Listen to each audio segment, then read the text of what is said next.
Houston, we have a podcast. Welcome to Catastrophe Chronicles, where we take a closer look at the stories behind history's greatest disasters. I'm Katie Babbick, your mission commander on this journey into chaos.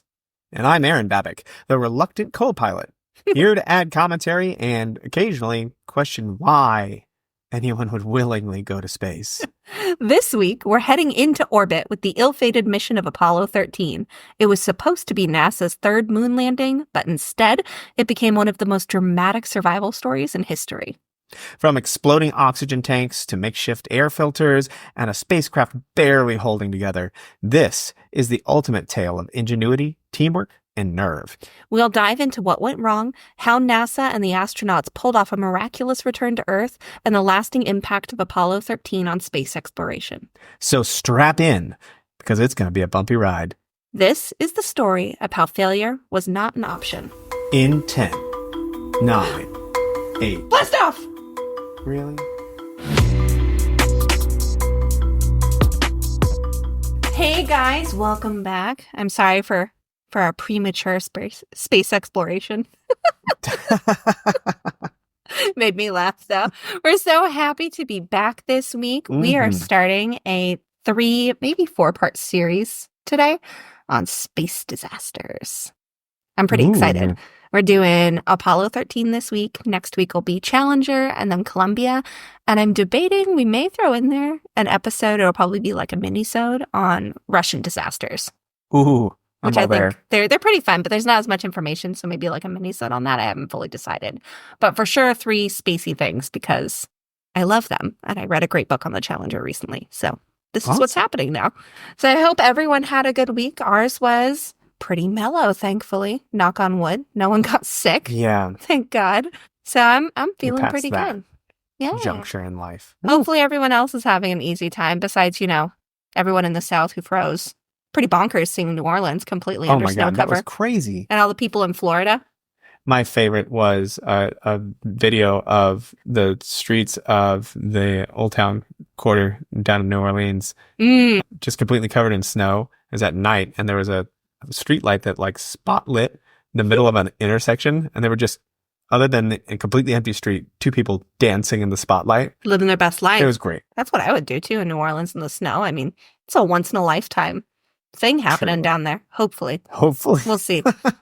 Probably. Maybe. I don't know. Anyways, I hope you're not too cold wherever you are, and I hope you're not too warm. I hope everything is going well for everyone. We are excited to dive in.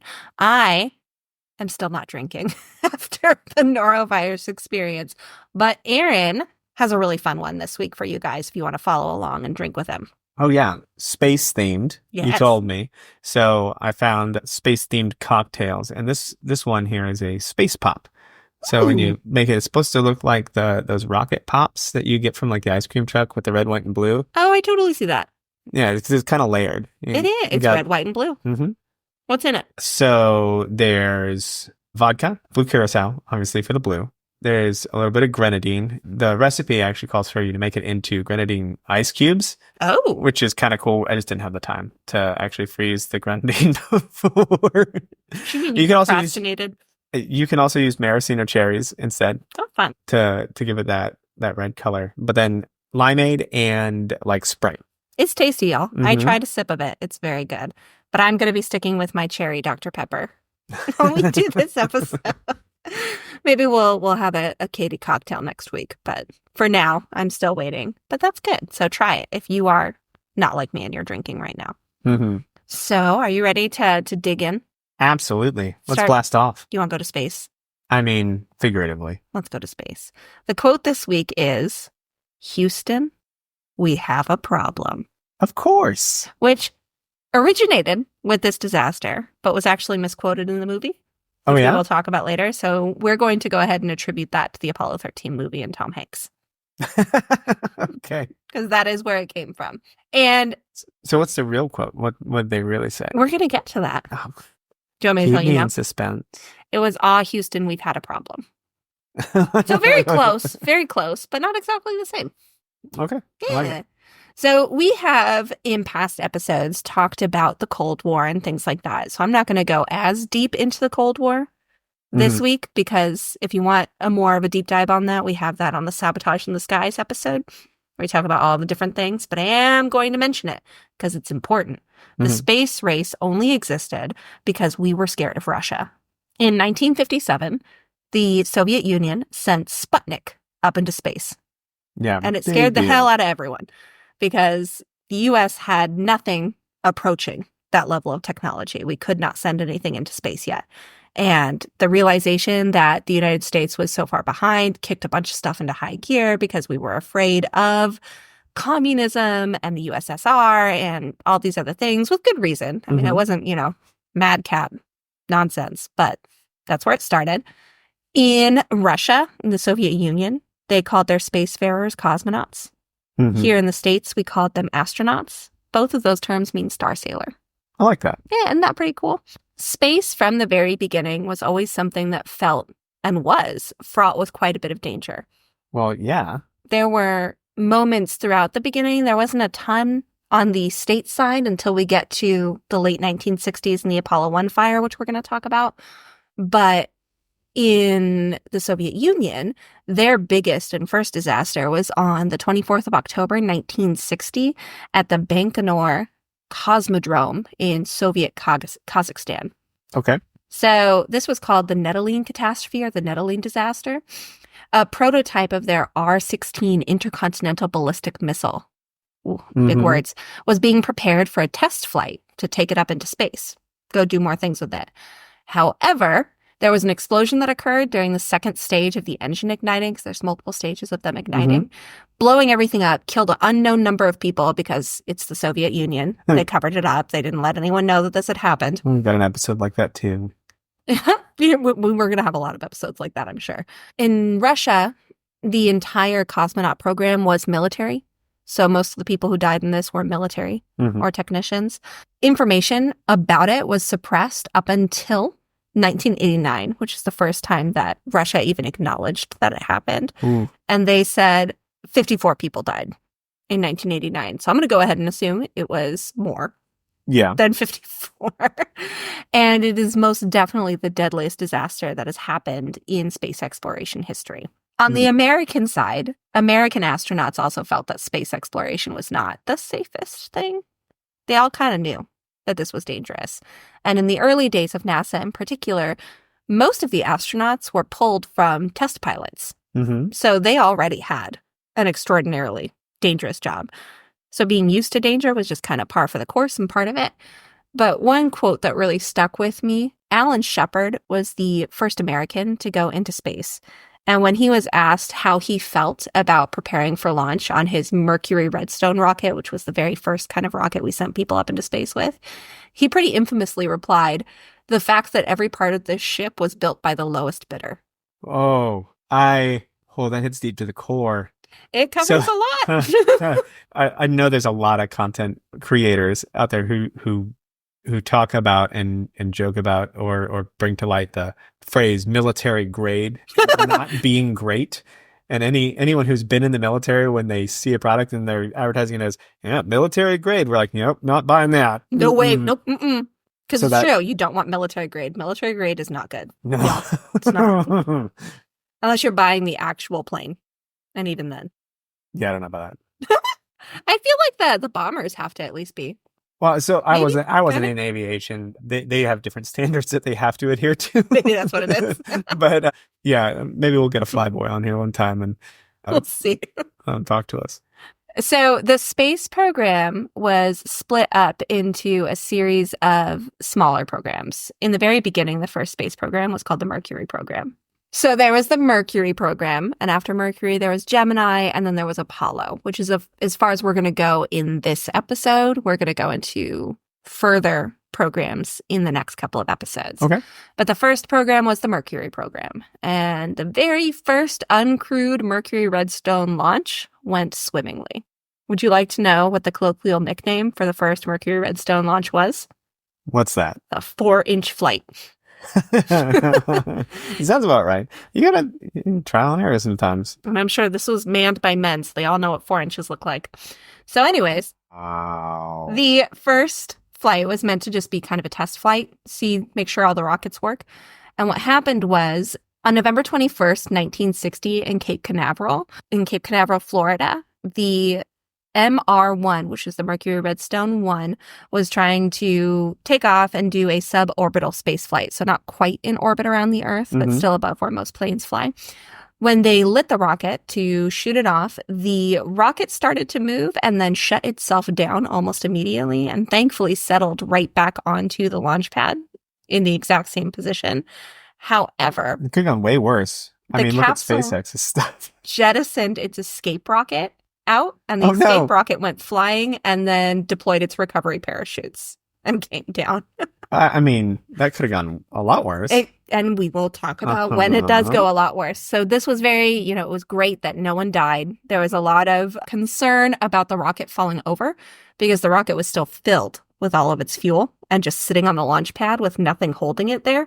Yeah. So they were worried that Florida winds and Florida miss were going to knock it over, but it didn't. Everything worked out fine. Everyone ended up okay. So that's good. A couple years later, in 1966, 2 astronauts crashed a T-38 plane in St. Louis. They were Charlie Bissett and Elliot See, and they both unfortunately died. The T-38 plane is a tester plane that a lot of astronauts use to practice being in G-forces. Okay. The Gemini 8, so this is the next program after Mercury. Gemini 8 almost had a disaster. When it was launching, one of the thrusters suddenly went bad, which caused the ship to begin to spin in air at 500 RPM and forced them to completely abort the mission. Again, thankfully, no one died. Yeah, that could have gone bad, too. There was a number of other little things that happened through there, but for the sake of brevity, I'm not going to go into all of them. But no, there was a lot of little mistakes, little things that resulted in some deaths, but not many. And then we get to Apollo. Apollo was the last of the first 3 planned space programs. And Apollo was the one where they were going to land on the moon. Right. This all happened because Sputnik went up and then JFK challenged the country to put a man on the moon by the end of the 1960s. And the Apollo program is the program that was supposed to finally achieve that goal of putting a man on the moon. From the very beginning, the Apollo craft was considered a clunker and quite dangerous by the astronauts who were set to be flying it. Good. It's a good start. It is a very good start. Early on in testing, the nozzle of the ship's giant engine that had to function absolutely perfectly shattered like a teacup when the engineers tried to fire it. Oh. Super great.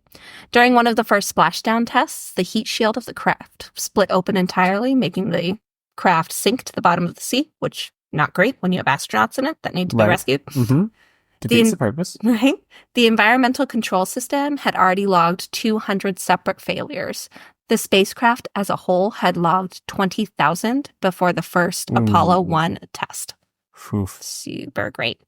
Gus Grissom, one of the astronauts who was working with the Apollo program, at one point left a checkout run, leaving a lemon on top of the Apollo spacecraft to show how he felt about it. Now, the Apollo 1 fire was not the very first Apollo mission. It was actually the third. And we're going to get into why it's called Apollo 1.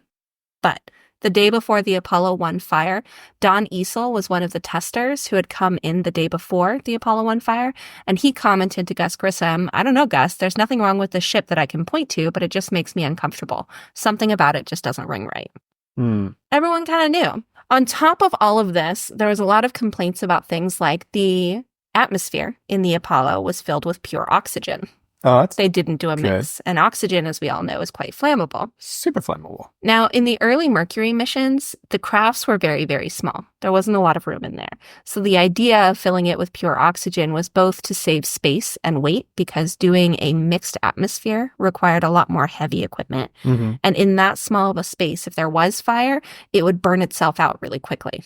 But the Apollo was significantly larger. There was a lot more space inside of it. There was a lot more room for a fire to really get going and last longer than half a second. The contractor who built the Apollo ships, North American, tried to change it to a mixed atmosphere, but NASA completely nixed the idea. There was an internal NASA document that going around after they nixed it saying it had been observed that a number of otherwise non-flammable materials, even human skin, will burst into flame in the Apollo ship with the all-oxygen design. So there were people in NASA that knew this was a problem. The contractor knew it was a problem, but NASA higher-ups decided it was not worth it, both because it would be expensive to change it And because they were on a time crunch, they needed to get to the moon to fulfill JFK's promise. Wow. It's funny. It's usually the contractors who are like, eh. I mean, we're going to have plenty of that throughout the course of these 3 episodes. But in this case, for this particular mission, the contractor was like, maybe don't fill it with oxygen. That's really flammable. And on top of that, they had a lot of Velcro and different things throughout the cockpit that were quite flammable. The space chutes before the Apollo 1 fire were not fireproof. Just a lot of things. Another big issue that the astronauts had with the Apollo craft, and was a problem in general, was the hatch system. The hatch that they had to go in was a 3-layer kind of sandwich assembly that was designed more to maintain integrity of the ship than to allow any kind of easy escape. Right. Under the absolute best conditions, it would take at least 90 seconds to remove all 3 hatches. And most conditions, not the best. The astronauts as a whole lobbied to have it replaced with one that either had explosives to take it off, so just boom it off if there's a problem, or just something to make it faster, something different. And they were rebuffed entirely, saying, again, that it would be too expensive and take too much time. We got to get there. We got to do this. This is something called go fever that NASA suffered quite a bit in the 1960s because they wanted to achieve this goal. In 1967, we had our first treaty involving space. Okay. This was a treaty on the principles of governing the activities of states in the exploration and use of outer space. Basically, no one can claim space. Right. In the preceding 10 years before the space race really got going, national waters went from 2 miles to 200 miles, and there was a lot of discussion about airspace and different ways to measure what a country owned. Right. And the world as a whole, particularly the Soviet Union and America, wanted to kind of keep space from being militarized. Don't think that super worked, but that was the goal. The day that treaty was signed, there was a party that evening celebrating the signing of the treaty, and this was on January 27th, 1967. Okay. On the same day, at the same time, 3 astronauts, Gus Grissom, Ed White, and Roger Chaff, were loading into an Apollo spaceship to give it a run through its paces. They weren't actually going to take off, but they were going to be on the launch pad 34, and go through all of the checkup systems to make sure everything worked, make sure it was all going well. Pre-flight checks. Pre-flight check. The spaceship they were in was Spacecraft 012. Okay. Spacecraft 012 was not a beloved NASA ship. A couple of days before this test flight, which wasn't really a flight, happened, one of the NASA technicians commented that if Spacecraft 12 were a horse, it would have been shot. So they loved working on this. From the beginning of this test, things were not great. When Gus Grissom plugged his suit hose into the oxygen supply, he reported smelling a very sour smell. That's lovely. That's what you want to smell when you start breathing your oxygen. There were multiple problems with air-to-ground communications, and by air-to-ground, I mean launch pad to the building next to the launch pad. They weren't even in space yet, and they could barely hear each other. Gus Grissom actually pretty sarcastically yelled at them, saying, "How do you expect us to talk to you from the moon when we can't even communicate from the pad to the lockhouse?" Yeah. By 6:20 in the evening, the countdown had reached T-minus 10 minutes, and things just hadn't gotten much better. Everything was really going wrong. The environmental control system was having problems. The communications were having problems. It smelled funny in there. It all was not going great. Deke Slayton was one of the head astronauts. He had been taken out of astronaut training because of a heart problem. He actually offered to curl up at the astronauts' feet in Apollo 1 to try and suss out the communications problem, but was vetoed on the idea. By this point, the crews had been on their backs for half a day in their pressure suits because the way this rocket ship is set up, they're on their back looking up because the whole idea is you launch up into the moon. Yep. And the way they're called couches, but they're really just kind of hammock seats, are set up, they're not super comfortable because when you're in space, you don't really need a comfy bed because you're just going to float over it anyway.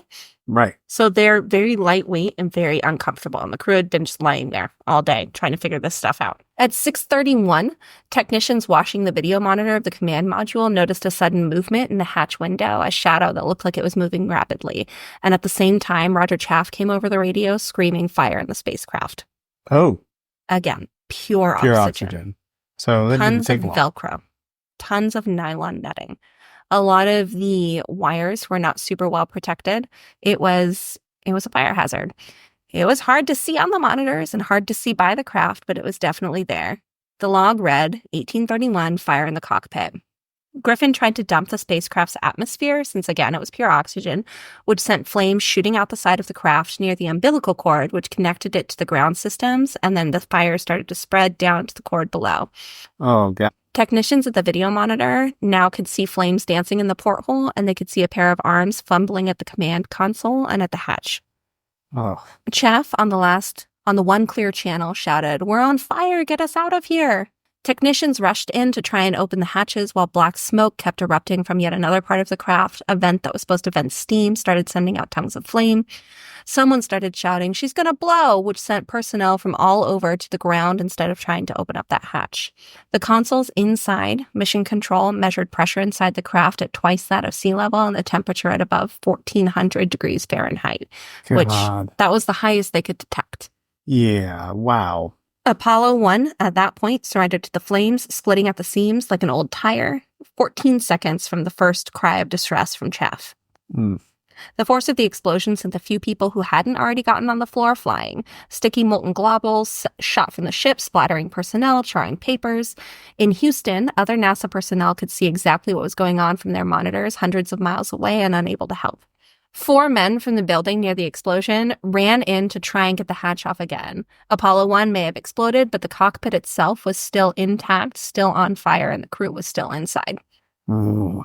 The smoke was so thick and poisonous they didn't get far. They tried to get gas masks, but unfortunately the gas masks, they had a piece of tape that you had to rip off to make it function, and the tape was the same color as the gas mask itself, and they couldn't see it through the smoke. Super good designs here. Lots of great things. They kept going in and out as long as they could, fumbling with the hatch bolts to try and get the astronauts out. This fire, while they were doing this, was spreading through the craft that was still left, through level 6 and 7 that were on flame, along with level 8. And it was not great. They didn't have rescue vehicles on hand like they normally would for launches because it wasn't going to take off and there wasn't fuel, thankfully. If there had been fuel, this would have been...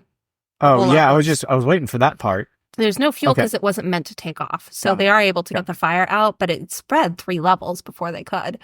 It took several minutes for the hatch to be opened. And at the beginning, it was only this 6-inch gap that released another blast of heat and smoke and then finally revealed that the fire inside the cockpit, at least, was out.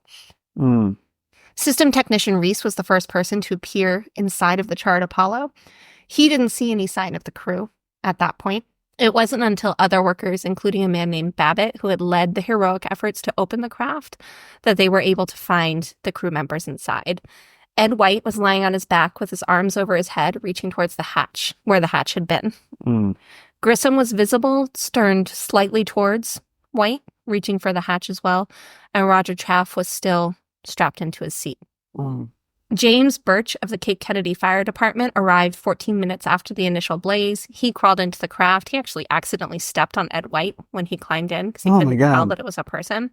He didn't know whether or not the crew was alive, so he had the grim task of checking it out. He ended up kind of pulling off one of their boots to check and see, and when he did, he saw that their skin wasn't that burned, and it was pretty obvious to him relatively quickly that they weren't actually killed by the flames. They were killed by asphyxiation. The fire was so quick that they didn't end up burning past their clothes. Any exposed skin was burned, but stuff covered wasn't. But they asphyxiated because it just there was took no everything oxygen immediately. God. At the same time this was happening was that celebration at the White House for the signing of the treaty. And at that signing of the treaty, there was a number of different astronauts that were assigned to kind of schmooze the room, because NASA was completely dependent on public approval. They were not going to get funding from the government if the public didn't like them. So astronauts, they kind of had 2 jobs, and one of them was go make people like you. Astronauts at the party included a man named Lovell, who we're going to talk a lot about in this, Armstrong. Okay. Do you recognize that name? Yeah. Neil Armstrong. Cooper and Gordon. When these astronauts were at the party, they didn't know anything that had happened. It wasn't until they got back to their hotel and realized they had messages waiting for them that they found out what had gone on. Ooh. And the NASA Corps, it's a very close-knit community. Yeah, that had to hurt. That was, oof. In a lot of ways, it's similar to your community because you work in a very small community as well. And you know most of the people who've been in it for longer than 5 years. Well, it's like if half the building that I work in blew up with half people that I work with. Yeah. Big deal. Lovell, in particular, had been friends with everyone in the doomed crew, Grissom, White, and Schaff. White he'd actually known for 15 years. One of the really cool stories in the book I read was about White and Lovell's relationship. White was an Army man, and Lovell was a Navy guy. They met when they were both in college at Annapolis and West Point, respectively. At a Navy-Army football game. He didn't go Navy, beat Army. There's a tradition, though, at those games that I guess Army and Navy personnel will exchange a gift to kind of commemorate the game. And they didn't know each other, and neither one of them had gifts, but they met up and realized they should probably exchange something. So they exchanged cufflinks without knowing what the other one's name was. It wasn't until years later when they were both in the astronaut corps and they had been telling the same story over and over and over again, and Lovell told the story to White, that they realized, oh, it's you. You're the one we exchanged this small with. World moment. Very small world. I thought that was really cool. That was cool. So it was it was tough for Lovell. It was tough for everyone in the community. But he was really good friends with them. Gordon, one of the astronauts at the party, when he was asked what happened, he said the spacecraft happened. They should have deep sixed that thing long ago. You know what deep six means, right? Get rid of it, right? It means drop it in the ocean. Oh, I didn't know that, actually. Yeah. Fair enough. Drop that shit in the ocean. Now, in this book I read, one of the books I read, which was written by Lovell, he talked about how Navy pilots, Air Force pilots, any kind of pilots, when something goes wrong in a training mission and someone dies, the correct response is to get together and drink heavily and talk about it. So he talked about how he and the other astronauts, Armstrong, Gordon, Cooper, etc., they got together in the hotel bar and just drank and made fun of Apollo for the rest of the night and told stories about their fallen comrades. And that really touched me. I liked that because that is, I don't know that feeling personally because I was never in the military, but I have seen you and seen your friends have similar moments, and interesting to know that it happens with astronauts too. Makes sense since they're all, at least at this point, with military background. Yeah. But it was interesting. In that discussion, they all agreed that these three men died a hero's death, but it sucked that it was on the ground. If you're going to die, it's better to die in a corkscrew rocket, just blasting through the atmosphere, or in space itself. Quote, no violent death was to be envied. The astronauts knew, however, that an earthbound death was to be envied least of all. Like you didn't even get to space. And they didn't get to go. Yeah, and I can see that. That makes sense for why an astronaut would look at that and be like, oh, this is awful, but it's so much worse that it wasn't in air. So, yeah. Gus Grissom, Ed White, and Roger Chaff were buried 4 days later on January 31st, 1967. Ed White's pallbearers were Lovell, Borman, Armstrong, Conrad, Aldrin, and Tom Stafford. All astronauts taking care of him. And another just piece of history, Roger Chaff was one of the pilots who flew over Cuba and found silos, launchers, and ICBMs during the missile crisis. Oh, damn. Which is just an interesting piece of history. He may not have made it to space, but he deserves to be in the history books.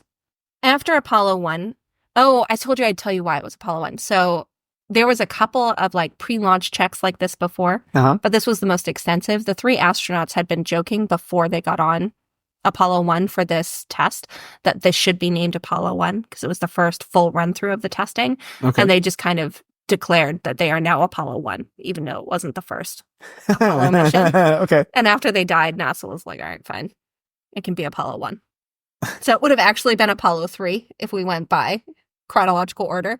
But NASA let them have their thing, which good for NASA, especially since, I mean, you made some choices here. Small consolation. Yeah.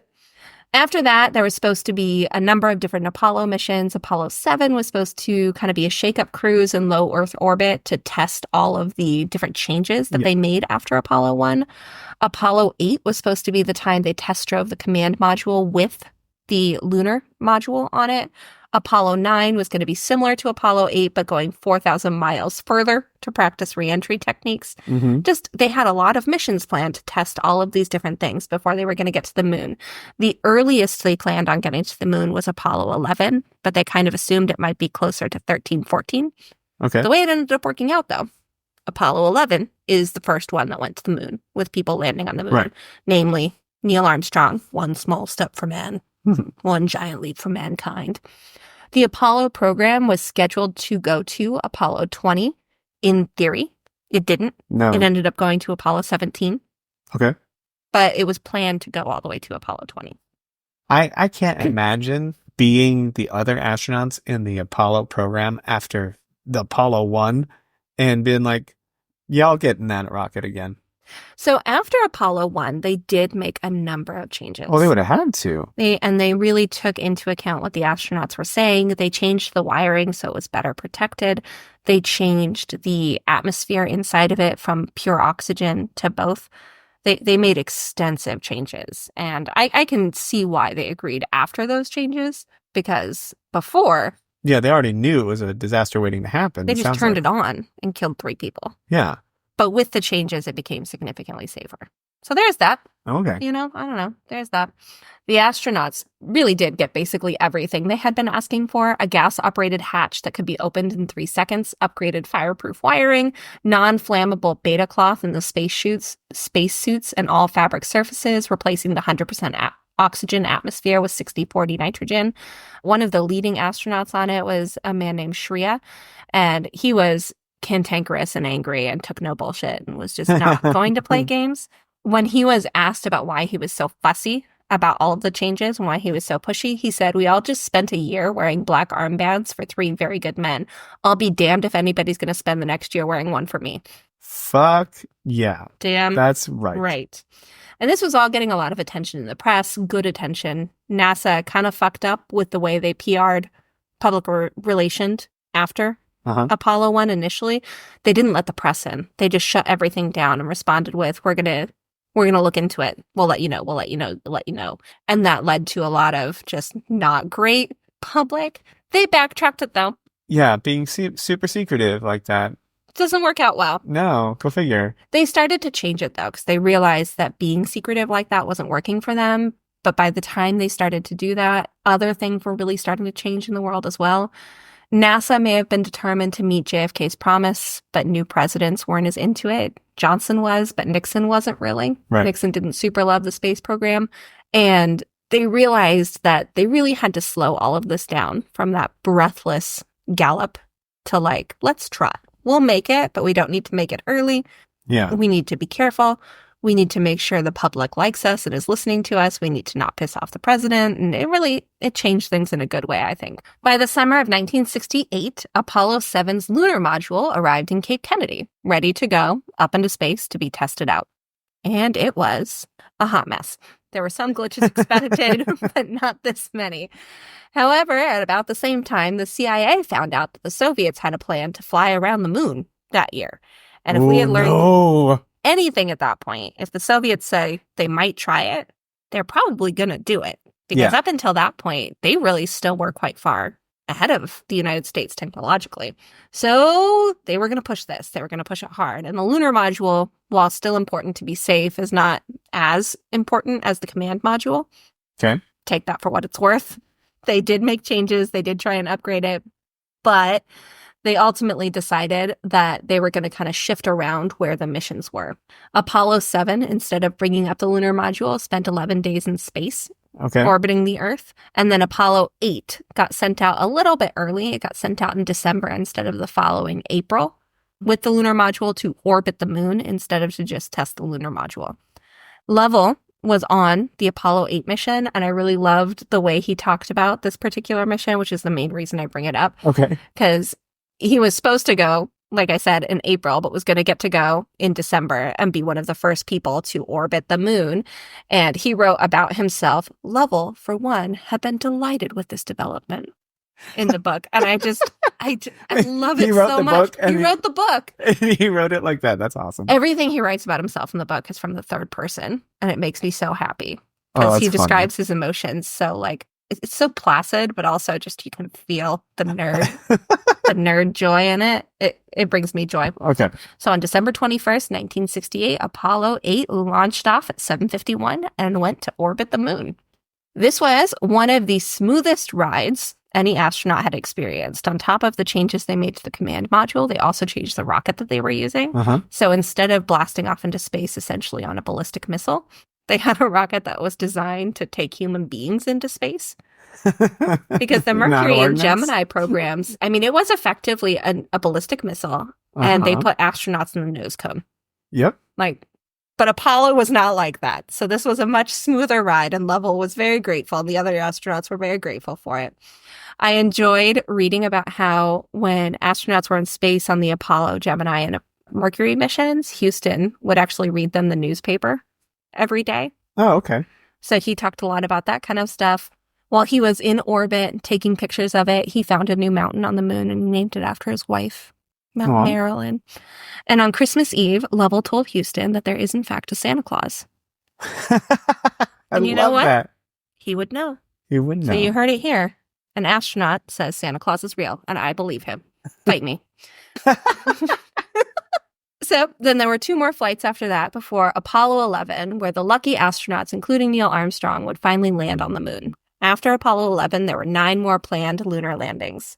Apollo 12 had some issues. It was unfortunately struck by lightning during takeoff. Oh, God. No one died. It wasn't a huge deal. So that brings us to Apollo 13. Mm-hmm. Alan Shepard, we quoted him earlier, the first American in space, was set to command Apollo 13 originally. He had unfortunately been grounded by an inner ear problem after his initial spaceflight in May 1961. By this point, he had been cleared to go back into space on the Apollo 13 mission, but he realized pretty quickly that he was not as up-to-date on things as he should be. So he asked to be switched to the Apollo 14 mission, and they asked the commander of the Apollo 14 mission, Lovell, to switch over and command Apollo 13 instead. Apollo 11 and Apollo 12 were set to land on really easy spots on the moon, the Sea of Tranquility, and the Ocean of Storms. Apollo 13, however, was set to do a more difficult landing, but they would be able to get better rocks and cool moon things from it, and they were going to leave behind more instrumentation to test things. They were supposed to land on the Fra-Mauro Range, which is a stretch of like Appalachia-type mountains 110 miles east of where Apollo 12 landed. This plan was already pretty perilous in general, but they had some evidence that it was going to work, and they had a good plan in place. Now, in these missions, when they were going on, there's something called RADI data. And what that means is when a spaceship is in space, Mission Control in Houston has access to all of the data from the spaceship. They can see how much oxygen is left. They can see if the comms are working. They can see what direction they're going. Everything's being transferred back to Houston.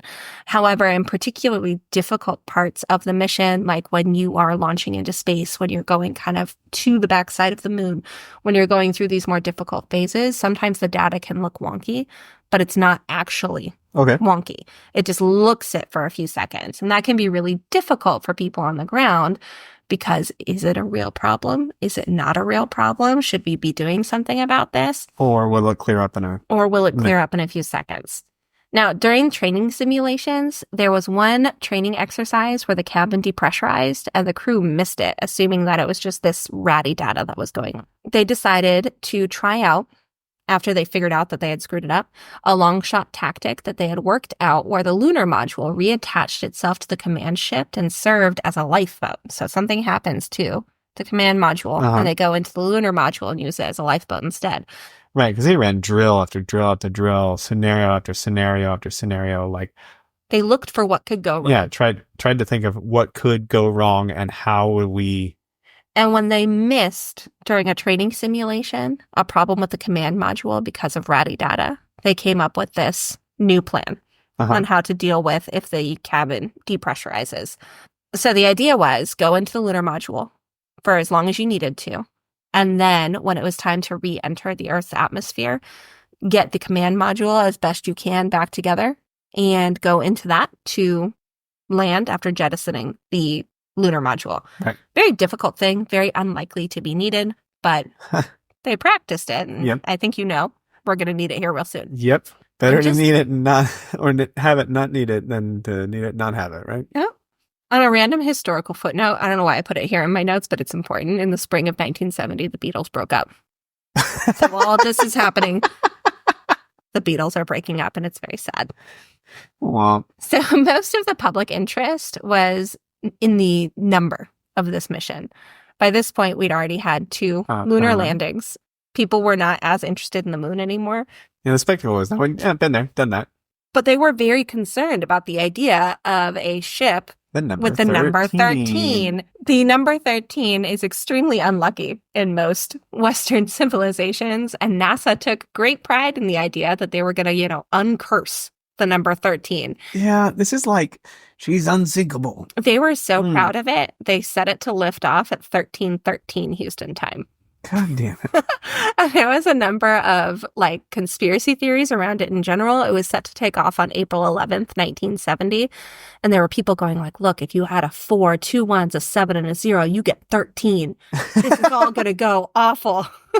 Conspiracy theorists. But that was the majority of the interest. And NASA was like, you know what? Bet, let's do this. 13:13, Apollo 13. This is all going to be fine. It's fine, right? This was set to be the 7th manned Apollo flight and the 3rd landing on the moon.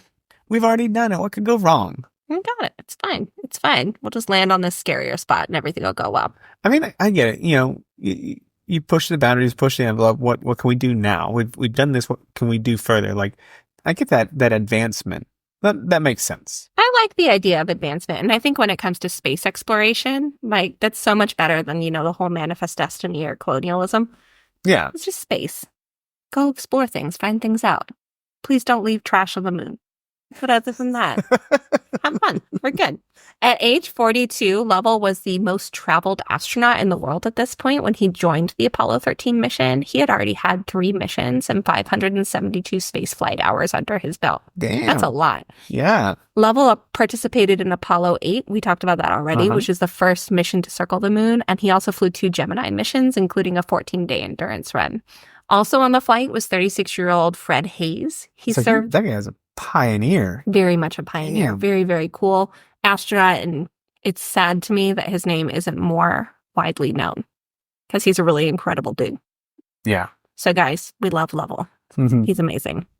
Fred Hayes was the backup lunar module pilot for Apollo 8 and Apollo 11 missions, but this was his first actual flight in space. He was a fighter pilot in the U.S. Marine Corps before he joined NASA as a test pilot.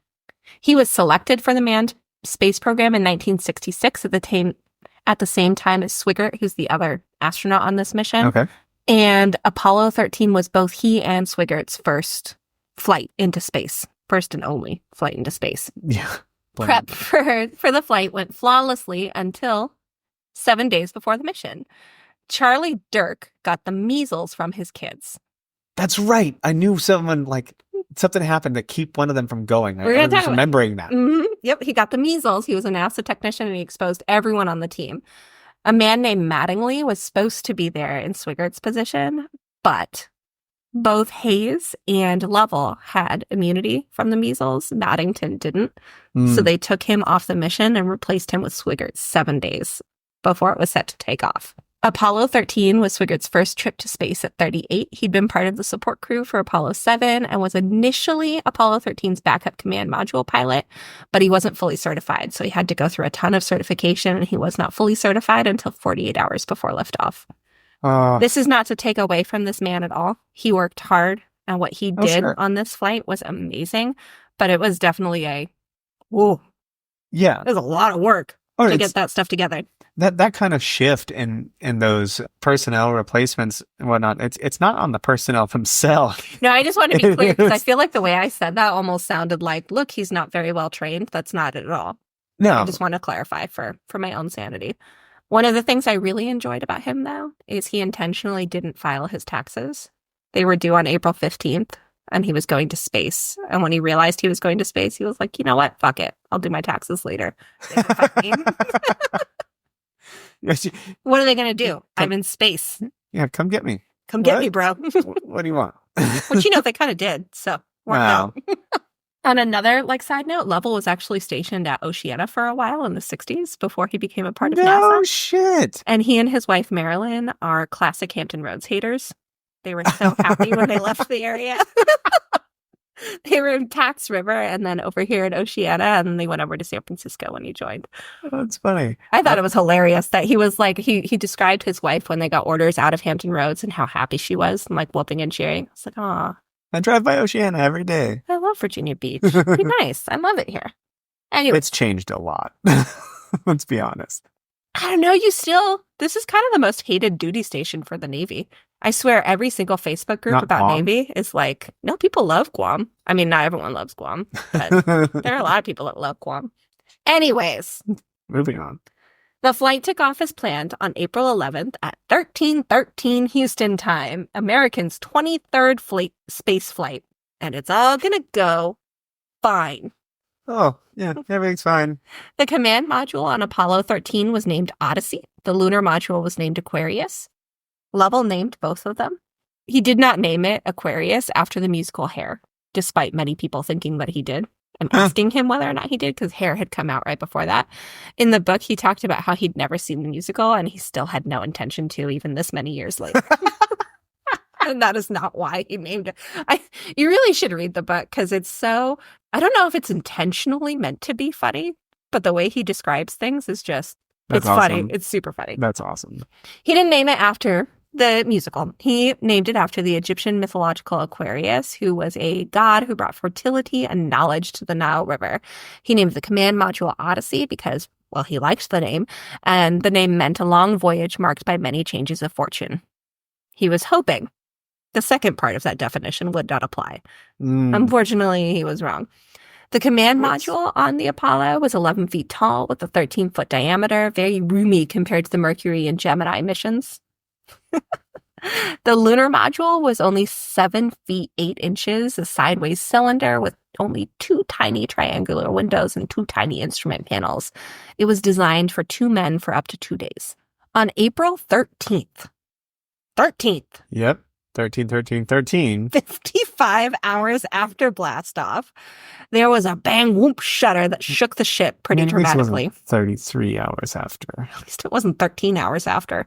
Oh, that. That would have been really bad. At first, Commander Lovell thought it was a joke by Swigert, who had taken to kind of pulling pranks in the preceding days before this happened. However, once he turned to scream at Swigert and saw his eyes and Hayes' eyes, he realized, nope, that's not what happened. Something really bad is going on here. And his thoughts were confirmed by red warning lights on the instrument panel and an alarm that started sounding in their headphones. Swigert shouted down to Houston, "Hey, we've got a problem here." Lumisa in Houston responded, "This is Houston, please say again." And Lovell repeated, "Houston, we've had a problem." Which we talked about earlier. That is where the quote, "Houston, we have a problem," came from. Mm-hmm. Not a direct quote, but this is where it is. This is where it comes from, y'all. The panels were showing that one of the 2 main engines was completely offline, and at any time, half the power in the command module would or could go out, spelling certain death for the astronauts. Oof. It's not good. Yep. Back in Houston, the other analysts and people in mission control thought the numbers they were getting back from Apollo 13 had to be fake or ratty data because they were so bad. The hydrogen tank numbers were absolutely wild. Oxygen tank 2, which held half the oxygen for the entire flight, had ceased to exist. It was sitting at 0. Fuel cell 1 was completely gone too. Fuel cell 1? Fuel cell 1. There's 3 fuel cells on the Odyssey portion of the Apollo. Most of the Odyssey's power system and half of its atmospheric system had gone on the fritz. The diagnosis was terrible, but by no means confirmed yet. It could just be bad sensors. It could be ratty data. They weren't entirely sure what was going on. Meanwhile, Apollo 13 was still shaking and rocking and shuddering far above Earth. The B engine started to look like it was working again for a moment. All 3 astronauts pretty immediately thought that it was a meteor that had hit them, but they were running down their list hoping that it was something else. Generally doing astronaut-y things to try and narrow down what had happened and to get safe. During the early days of the Apollo and Gemini and Mercury missions, the astronauts would do these TV shows where they would broadcast back home, talking about what they were doing. Right before the shaking and everything started, they had been filming inside of the lunar module to show kids and different people at home what that looked like, what it looked like in space. So the hatch between the lunar module and the command module was already open when whatever it is that we have not confirmed yet happened. Right. So they knew that if it was a meteor, it had not hit the command module. Nothing was losing there. It definitely hadn't hit the lunar module. And with the readings that they were getting, it was almost certain that it had hit the service module, which was another part of the ship located behind the command module and the lunar module that didn't have a hatch into it. They couldn't get to it at all. But the service module had their their engines, their oxygen tanks that were connected to the command module, all of their like life support things was over there. So it was pretty sure that something happened inside the service module. They tried to close the hatch between the lunar module and the command module, but it wasn't closing. It wouldn't stay locked at that point. So it looked like there was some kind of structural damage as well. Maybe. If they worked at it, they might be able to do it. But at this point, they were just trying to figure out what was going on. So they didn't fuss with that too much in the beginning. The number of bad readings combined with the fact that nothing had depressurized confused a lot of folks on the ground along with the astronauts. Was it just bad data? What actually was going on here? However, data from inside the ship indicated that something had happened inside of it, and it probably wasn't a meteor, maybe, but something had gone wrong here. Something was bad. Clearly. Data inside the Odyssey was showing things starting to look okay. Data on the ground in Houston was showing multiple problems as well. So what's going on? Data in the ship is starting to look better. It's looking worse on the ground. It hasn't depressurized. Yeah, that's weird. Then the readouts on the ship started to get bad. Engine B completely bottomed out, and bus A, which is engine A, started to fail as well, being dragged down by bus B. Oxygen tank 2, which a moment before on the ship had shown full, was now reading completely dry. The fuel cell readouts were also reading poorly too, all 3 cells putting nothing out. Lovell, at this point, reached pure pissed in his stages of grief because this meant he wasn't going to walk on the moon. Yeah. He'd been working towards this his whole career. He was really, really excited about walking on the moon. He was supposed to be one of the people who did it, and he knew this was the end of that part of his mission. He was not going to walk down on the moon. Yeah. They radioed on down to Houston and let them know the change in status. 10 minutes later, the craft was still swaying and wobbling, and they had no idea what had happened. A lot of people are working on it, but they don't know.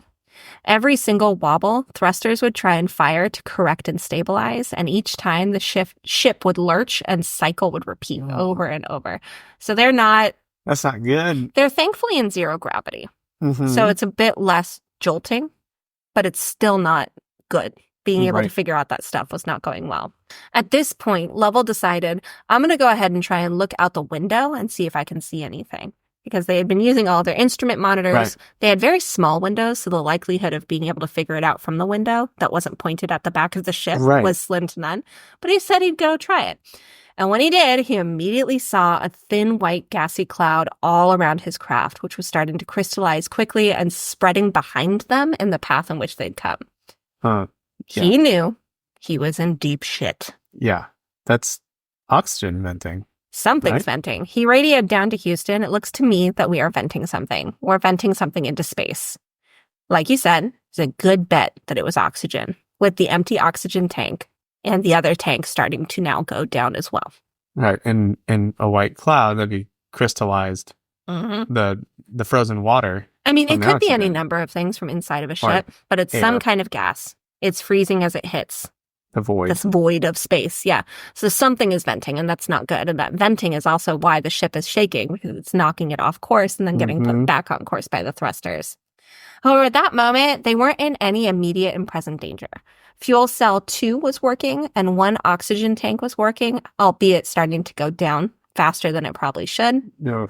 There's a reason, though, that NASA had backups to the backups, especially after Apollo 1. Yep. No single point of failure. No single point of failure.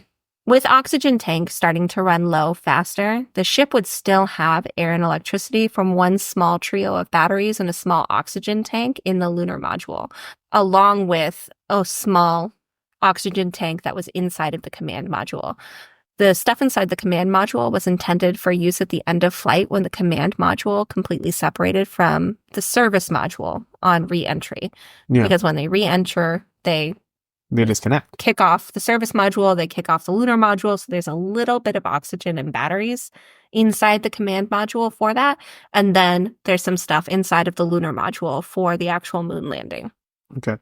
At this point, it was about 10 o'clock on April 13th. Mm-hmm. With the oxygen and battery power that they had inside the command module, that command module could last until 3 a.m., April 14th. Inside of the lunar module, there was enough battery and oxygen to sustain 2 men for 45 hours. Okay. Not 3 men, which is what we have on the ship. Right. Significantly more oxygen consumption. Significantly more. And where they are right now in this part of the story is about 100 hours minimum away from Earth. Oof. Wally Schreier, the one I quoted earlier from Apollo 7, who said, I'm not going to let people have to wear an armband for me for a year, was another astronaut. And he was, by this point in the Apollo program, the go-to guy to be on the news to talk about what was going on, especially when something went wrong with things in NASA. While this was happening, he was at a black tie party schmoozing, and he was shoved out of the party to go on air with Cronkite. Pretty much like unapologetically, because they had learned from their Apollo 1 mistakes where they shut the public out. So instead of shutting the public out, they were like, this is our go-to guy. We're going to basically kidnap him like the CIA and shove him onto Walter Cronkite to talk about what was going on. I'm sure he was not necessarily expectant of that, but understanding of that at this point. So he actually didn't know why he was being put on Walter Cronkite. No. He got to the news station and Cronkite looked at him and was like, you can't wear a tuxedo on air for this here, and gave him some of his Cronkite-ness and gave him his clothes. So he wore Walter Cronkite's clothes, sat down in the chair, and found out what was happening on air. Oh, that's shitty. That's awful. But I mean, again, at this time, it was hard to get information as easily, and things were kind of going too quickly. You don't think that the people who grabbed him from the party because then, hey, there's a problem with this? They probably should have let him know, but I don't know who exactly it was that grabbed him. Maybe they didn't know. But point is, he didn't know until he got on air. He didn't even have clothes for it. He was quite literally like CIA kidnapped from a party. And Cronkite was like, here's a tweed jacket because you're not wearing a tuxedo on my show. And by the way, Apollo 13 is fucked. Let's talk about it. Wow. So, pretty bananas. Wow. Wives of astronauts generally had someone that was called a protocol man. And the protocol man's job was to live with them while the astronauts were in space to kind of keep the press and different onlookers at bay. Because at this point, astronauts were peak. Everyone was interested. Yeah. They were celebrity status. So they had somebody who was hired by NASA to come live with them to keep all that stuff at bay. And their secondary job was to be able to explain what was going on. So wives are not trained in all this stuff. Right. So their job was, if anything went wrong, or even when things were going well, to let them know what was going on and explain it in layman terms for them. So this is their designated point person. Marilyn Lovell got home from watching the broadcast where they had shown the lunar module of that night. So the broadcast happened. Stuff blows up while she's driving home. She gets home from that to her protocol man, Bob McMurray, who had no idea what had happened. Wives and families also had what was called a squawk box in their house. The squawk box was connected to the communications between NASA and the ship, so they could tune in to what was going on at any time they wanted and hear what was going on. Yep. That's kind of cool. Very, very cool. Listen only, so they couldn't peep in, but they could listen to what was going on. So she found out from a phone call pretty quickly after getting home what was going on, not realizing that she didn't know Jerry Hammack, who was in charge of plucking astronauts out of the ocean after they splashed down after their missions, called her up to tell her, I just wanted to let you know you don't have anything to worry about. The Russians, the Japanese, and a lot of other countries have already offered to help in the recovery. We can bring them down in just about any ocean and have them on a carrier in no time. Awesome. Wow. That's how you had found no out. idea. News was spreading fast. Excuse me? It reminds me of Navy gossip, military gossip. You remember how fast that shit spreads? Yeah. He told her that it was just a fuel cell problem and not any big deal whatsoever. Around that same time, her protocol man, Bob McMurray, was getting a call, and he ran in and was like, where the hell is the squawk box? We need to turn the squawk box on. Let me sit you down. Let me explain what's happening. News is spreading. It's not necessarily spreading the best way it should. This is why we have our protocols on when to tell people things, why you're not supposed to go out. But, she was part of the reason, I guess, why that stuff went down. There were other folks on the ground who were tracking the ship with telescopes, and they saw the ship go from just a small speck of light to brighter and streaking through the sky like a comet. Not the way a spacecraft should be. Didn't realize that. Yep. On board the ship, the pressure of the venting oxygen was still wreaking havoc. Again, it's super important that ships stay on target in space. Because when you're dealing with those kinds of distances, any minute change can throw you off by hundreds of miles. And the pressure from that venting oxygen was knocking it off course repeatedly. And the thrusters were then putting it back on course, burning far more fuel than they would have otherwise. So they're going through it even faster, even faster.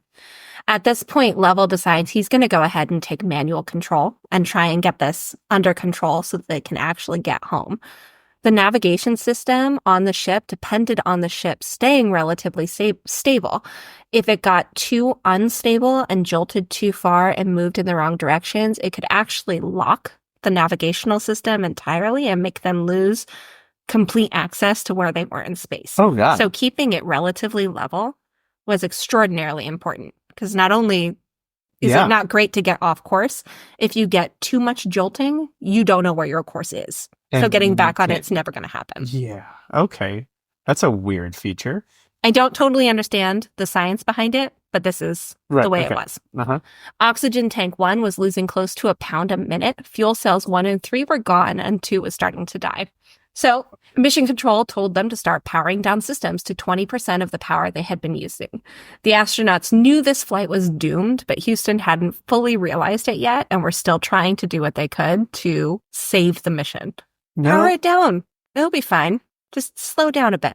So you're using less energy and less oxygen. It's fine. Okay. Houston had them shut down fuel cell 3 and then 1, hoping that would stop the oxygen leak. The fuel cells use oxygen to run. So maybe if we shut those down, we won't be losing it as quickly. That's what they were trying, because the ship really was starting to kind of cannibalize itself, and the leak was growing faster with each passing moment, because the fuel cells did require oxygen to operate. They took that oxygen and they turned it into boof in space to be able to get going. So maybe shutting that down. And again, the oxygen leak from 1 was getting faster and faster at this point. It wasn't a stable, consistent leak. By this point, when they called for that stuff down, it was a recognition that the mission was scrubbed and they were getting out of there. Turning off the fuel cells was a really big deal, because turning them back on was going to be really difficult, and at least one was going to need to be turned back on to be able to get back home. You cannot get into the atmosphere without one of those fuel cells in the command module. Usually, when the fuel cells come online, it takes a huge team of people and lots of finagling and hours to get them turned back on. Something that 3 astronauts in space are not going to be able to mimic exactly. Right. Thousands of miles from home. So super great. When shutting off 3 didn't stop the oxygen leak, they decided that it was time to try that lifeboat maneuver that they had worked out a few weeks before and assumed they would never need. Do you remember what that is? Yep. It's time to go in the lunar module. This meant they had to shut down the inside of Odyssey in its entirety. Shutting down the inside of Odyssey was thankfully a one-man job, but it did have to be tackled pretty carefully because, again, it would be needed for re-entry. Meanwhile, the other 2 astronauts went inside Aquarius, the lunar module that needed to be brought online for them to huddle in for the remaining hours between then and when they'd hopefully re-enter the atmosphere. By this point of them starting the lifeboat maneuver, there was only about 40 minutes of oxygen left in the last tank inside of Odyssey. After that, they would be entirely dependent on the smaller tanks inside Aquarius that, again, were designed for 45 hours worth of 2 men breathing it. Right. Houston quickly realized, though, that the oxygen was tanking faster than they realized. There was only actually a few minutes left of the oxygen inside of Odyssey. Swigert was the one inside of Odyssey set to shut it all down. And they started yelling at him that he needed to get out of there. He needed to get into the LEM and finish this up quickly and stay in there. The only times they were going to be in Odyssey from this point forward is if they were going to sleep, because you use less when you're sleeping, and they were going to sleep near the hatch door. You can't be in there working for an extended period of time. Finish it up. Swigert essentially gave him the middle finger, took his time, did it right, and went back in, because he knew the ambient oxygen wasn't going to run out the moment the tanks ran out, which I enjoyed that description of him being like, y'all are scientists. Yeah. It's not going to be suddenly out of oxygen the moment the tanks run out. It takes a minute for us to breathe all of this. That said, the scene was chaotic. Houston was calling up, 13 was calling down, everyone's pushing buttons, they're turning nozzles, they're frantically trying to get Odyssey shut down and Aquarius up before everything goes to complete shit. Lovell, an actual rocket scientist, was struggling with basic arithmetic, calling down, checking his answers, because with the navigation system and Odyssey being shut down, they needed to transfer the coordinates from that navigational system to the lunar modules navigation system. Because if they lost where they were in space, they were never going to be able to get it back, and re-entry wasn't going to happen. He had to do a number of calculations to be able to transfer it over. And in the chaos of all of that, he felt like he couldn't do math well. So he was calling down to Houston like, is 1 + 1 2? Yeah. Help me out, guys. I don't blame him at all. It's a smart thing to check. It's a chaotic thing. And reasoning sometimes goes out the door. And reading about that moment as they switched over, all I could think about was, by this point, Marilyn Lovell and Swigert wasn't married, but Hayes' wife were probably listening to the squawk boxes. Yeah. And I just can't imagine how they would feel at that point, because a lot of it is very technical information that was probably not super understandable to them, but I'm sure the tone was not a calm, restful tone. They completed their mission, taking them from a ship they likely wouldn't have survived the next few hours in to a ship they likely wouldn't survive the next few days, one step at a time. Yeah. There were 2 ways to abort this mission and get home. The first one is to fire rockets back towards Earth, turn this car around, and head home. The second one was to continue heading towards the moon. When they orbit the moon, they usually orbit they always orbit in basically an Crazy 8 pattern. They go around one side, and the gravity of the moon sucks them back and whips them around sucks them around and whips them back to Earth. When you're trying to orbit the moon, while you're doing that slingshot maneuver, you have to fire rockets to slow yourself down. Because if you're going as fast as you actually get pulled in without rockets, you won't stay in orbit, because the Earth's gravitation will pull you back towards it. So you have to slow down to be able to orbit. So in this case, if they wanted to get home quickly, they could either turn around and go home, or they could slingshot around the moon and not slow down. In fact, they could speed up and use that slingshot to be able to go faster. Whipping around the moon required no engine burn, but it would take longer. However, it required basically nothing of the crew. Firing the rockets back towards Earth would require significantly more fuel, but less oxygen. So there was a number of decisions to be made here about which things we could stretch the furthest. Right. The biggest problem for both solutions were all returns required the main engine from the command module to be turned back on at re-entry. The LEM did have 2 engines, but they were not enough to get back into the atmosphere, and the LEM, the Aquarius, didn't have a heat shield that was not going to survive re-entry with men in it. They needed to be in Odyssey, and they needed to be able to use that heat shield and engines on Odyssey. Right. But again, one step at a time. We're going to figure this out one piece at a time.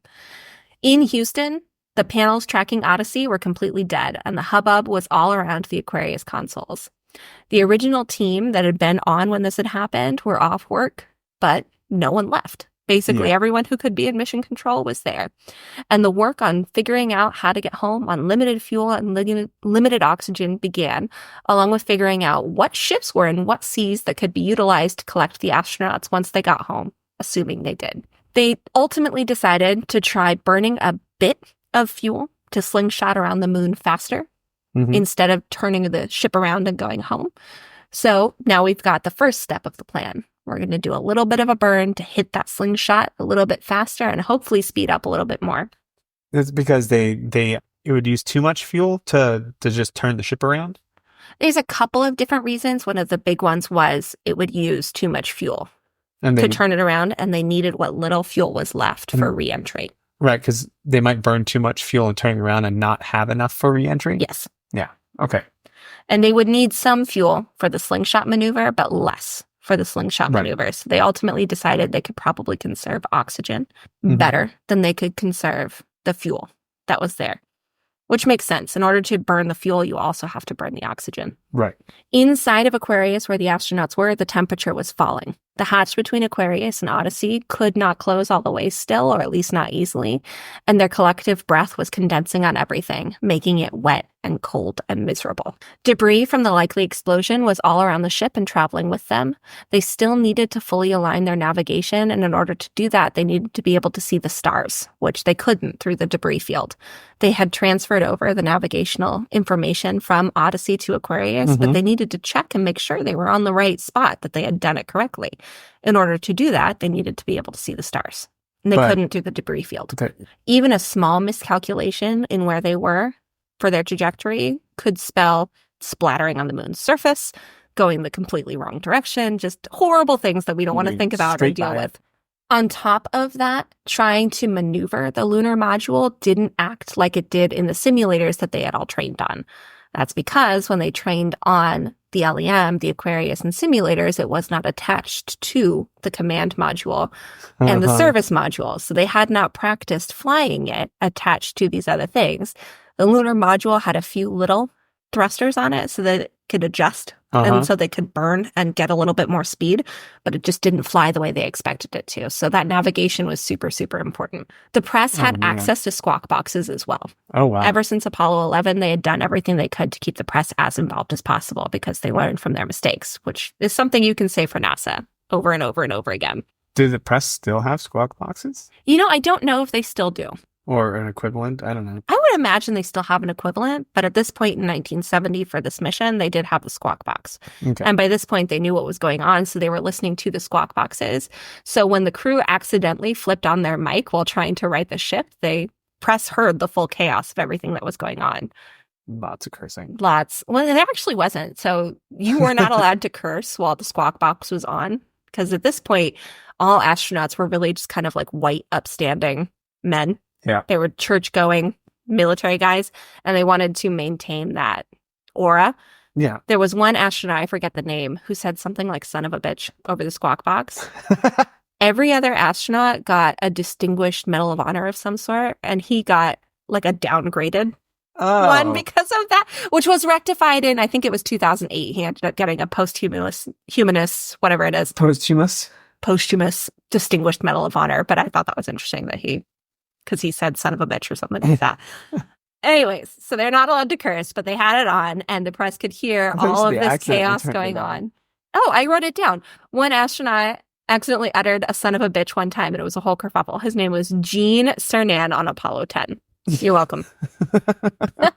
So they had done the math and figured out that this first burn would get them back to Earth, but this still didn't solve the full problem of oxygen and fuel, because getting back to Earth isn't enough. Okay. You need to get back to Earth breathing. Yep. And you need to get back to Earth with the ability to get back into the atmosphere. Right. So at Mission Control in Houston, a Tiger team was formed. Their entire job was to do absolutely nothing but come up with ways to make those consumables last longer. They met up in room 210, which was a large windowless conference room in Houston, and they stayed there pretty much for the duration of this entire disaster, which lasted, they don't end up getting home until April 17th. Yeah. Sorry, spoiler alert. So they're in there trying to figure out how to make the consumables last longer. On the floor, they are working through the thrust maneuver, which is where they were going to burn a little bit of fuel to go around the moon a little bit faster. And the thrust maneuver was going to be pretty complicated.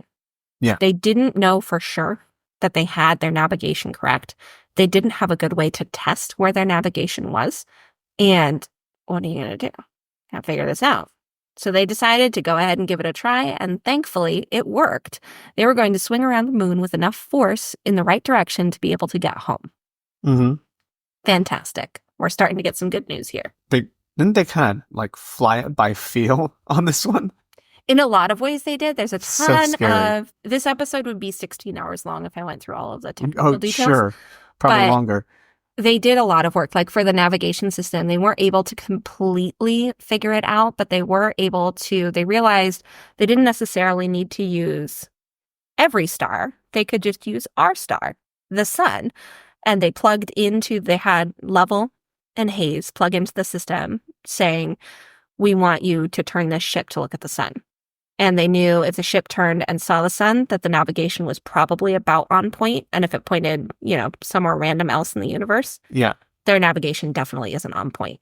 So they did that, typed it in, and they were able to turn the spaceship to look at the sun. And that's how they tested to see if their navigation was at least close to on point. Talking about their navigation system on board. Their navigation system on board, that they had plugged in the right coordinates and done the math right when they transferred it from Odyssey to Aquarius.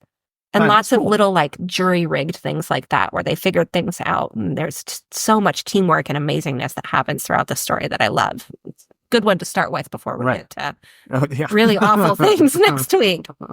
The flight home from this point was going to take twice as long as the oxygen stores that were on Aquarius were designed to last. Even if they burned more to go faster, the most they could cut off was a day, and they'd still run out of fuel before that was done. Some other issues that were happening at this point was things like CO2 removers. They had little filters to remove CO2 from the cabin atmosphere. However, the CO2 removers that were on Aquarius were a different shape than the ones that were on Odyssey. Oh my God. So they had of enough course. for 2 days for 2 men in Aquarius, and they could not easily use the ones from Odyssey. I'm sure that was something as simple as it was a different team who worked on the lander, the lunar module, than the command module. That's literally what it was. And they didn't talk and they didn't think about it. Yep. And we're going to different sizes. We're actually going to talk about that a little bit more later, but different teams. It was actually completely different contractors that built the command module versus the lunar module. So that is exactly what happened. I need to just pause for a moment and tell you how much I love Marilyn Lovell. She held it together absolutely fabulously. So much better than I ever would. So much better than I ever did when you were on deployments. And I knew you were, well, I mean, I was relatively sure you were safe on deployments. Right. She held it together better than I did. When reporters wanted to put a tower on her and her husband's lawn, or I want to point out, they didn't carry the press conference that he did from space because they didn't think it was interesting and didn't want to interrupt programming. By this point, they had already been 2 moon landings and they were bored. So they were going to just play little snippets of it on the late evening news, but they didn't carry it live like they did with the other 2 missions. Wow. So after they wanted to put a tower on the lawn so that they could camp out there and just report from her front lawn, she told them, if landing on the moon wasn't enough of a news story for you, I don't know why not landing on the moon should be. You tell those networks that they're not to put one piece of equipment on my property from now through the end of this flight. And if anyone has a problem with that, tell them they can take it up with my husband. I'm expecting him home Friday. Damn, girl. Love it. Love Marilyn. So the next piece of their plan that they had figured out was to do another small burn after slingshotting around the moon so that they could move a little bit faster, because once you're leaving the moon's gravitational pull, it slows down until you get close enough to the Earth to start being pulled in faster. So the idea is they've gotten more speed to slingshot around the moon. Now they're going to burn a little bit more at the end of that swing around the moon to speed it up a little bit, again, to get them home faster, because there's only so much available. These burns are only 5 to 15 seconds. So they power them on, thrust them just a little bit, and then keep going without it on. So they're not using a lot of fuel for it. Because the only real forces that because you're not encountering any friction, because there's no atmosphere. So whatever speed you're going, theoretically you're going that speed. The only thing that's going to affect you is the gravitational pull of other objects. And if you can push it just a little bit, you can get a lot more speed. Which is important here. At this point, communications started to not work super well between Aquarius and ground control because of all of the shifting and moving, and because they were getting to where they go around the dark side of the moon. And if you recall from history lessons back in the day, going around the dark side of the moon, they no longer had contact with ground control for however long it took for them to be behind the moon. Right, because they need line of sight. They need line of sight, and they need the satellites to be able to get through too. Yeah, so line of sight to the satellite. Not going to work. On top of all of this, sleep was also starting to become a pretty huge issue. The sun was flashing in and out of windows with how much the rocket was shaking and moving. So a regular sleep-wake schedule was really important to try and prevent these overtired mistakes that can happen when you haven't gotten enough sleep. The astronaut sleep schedule was supposed to have begun pretty much as soon as the accident happened. So they hadn't gotten their sleep yet at this point. The astronauts running on no sleep really needed to try and do this before they did that next burn after they slingshotted around the moon. Very difficult to do with the comms not working well, though. They ultimately decided to try and have them sleep one at a time, starting with haze. They were supposed to sleep on Odyssey so that they could get away from the noise inside of the lunar module near that open hatch so that they still had airflow. They could breathe.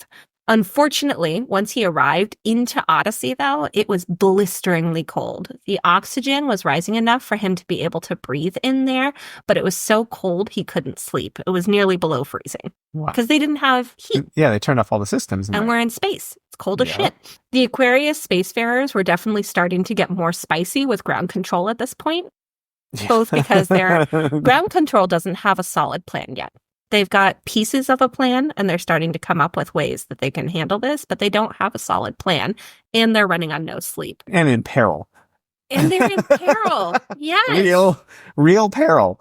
Lovell came on over the comm system and said, Fred, I'm afraid this is going to be the last moon mission for a long time, which was not something NASA wanted to hear and not something NASA wanted to put out there where the press can hear it because they're all listening diligently to the squawk box.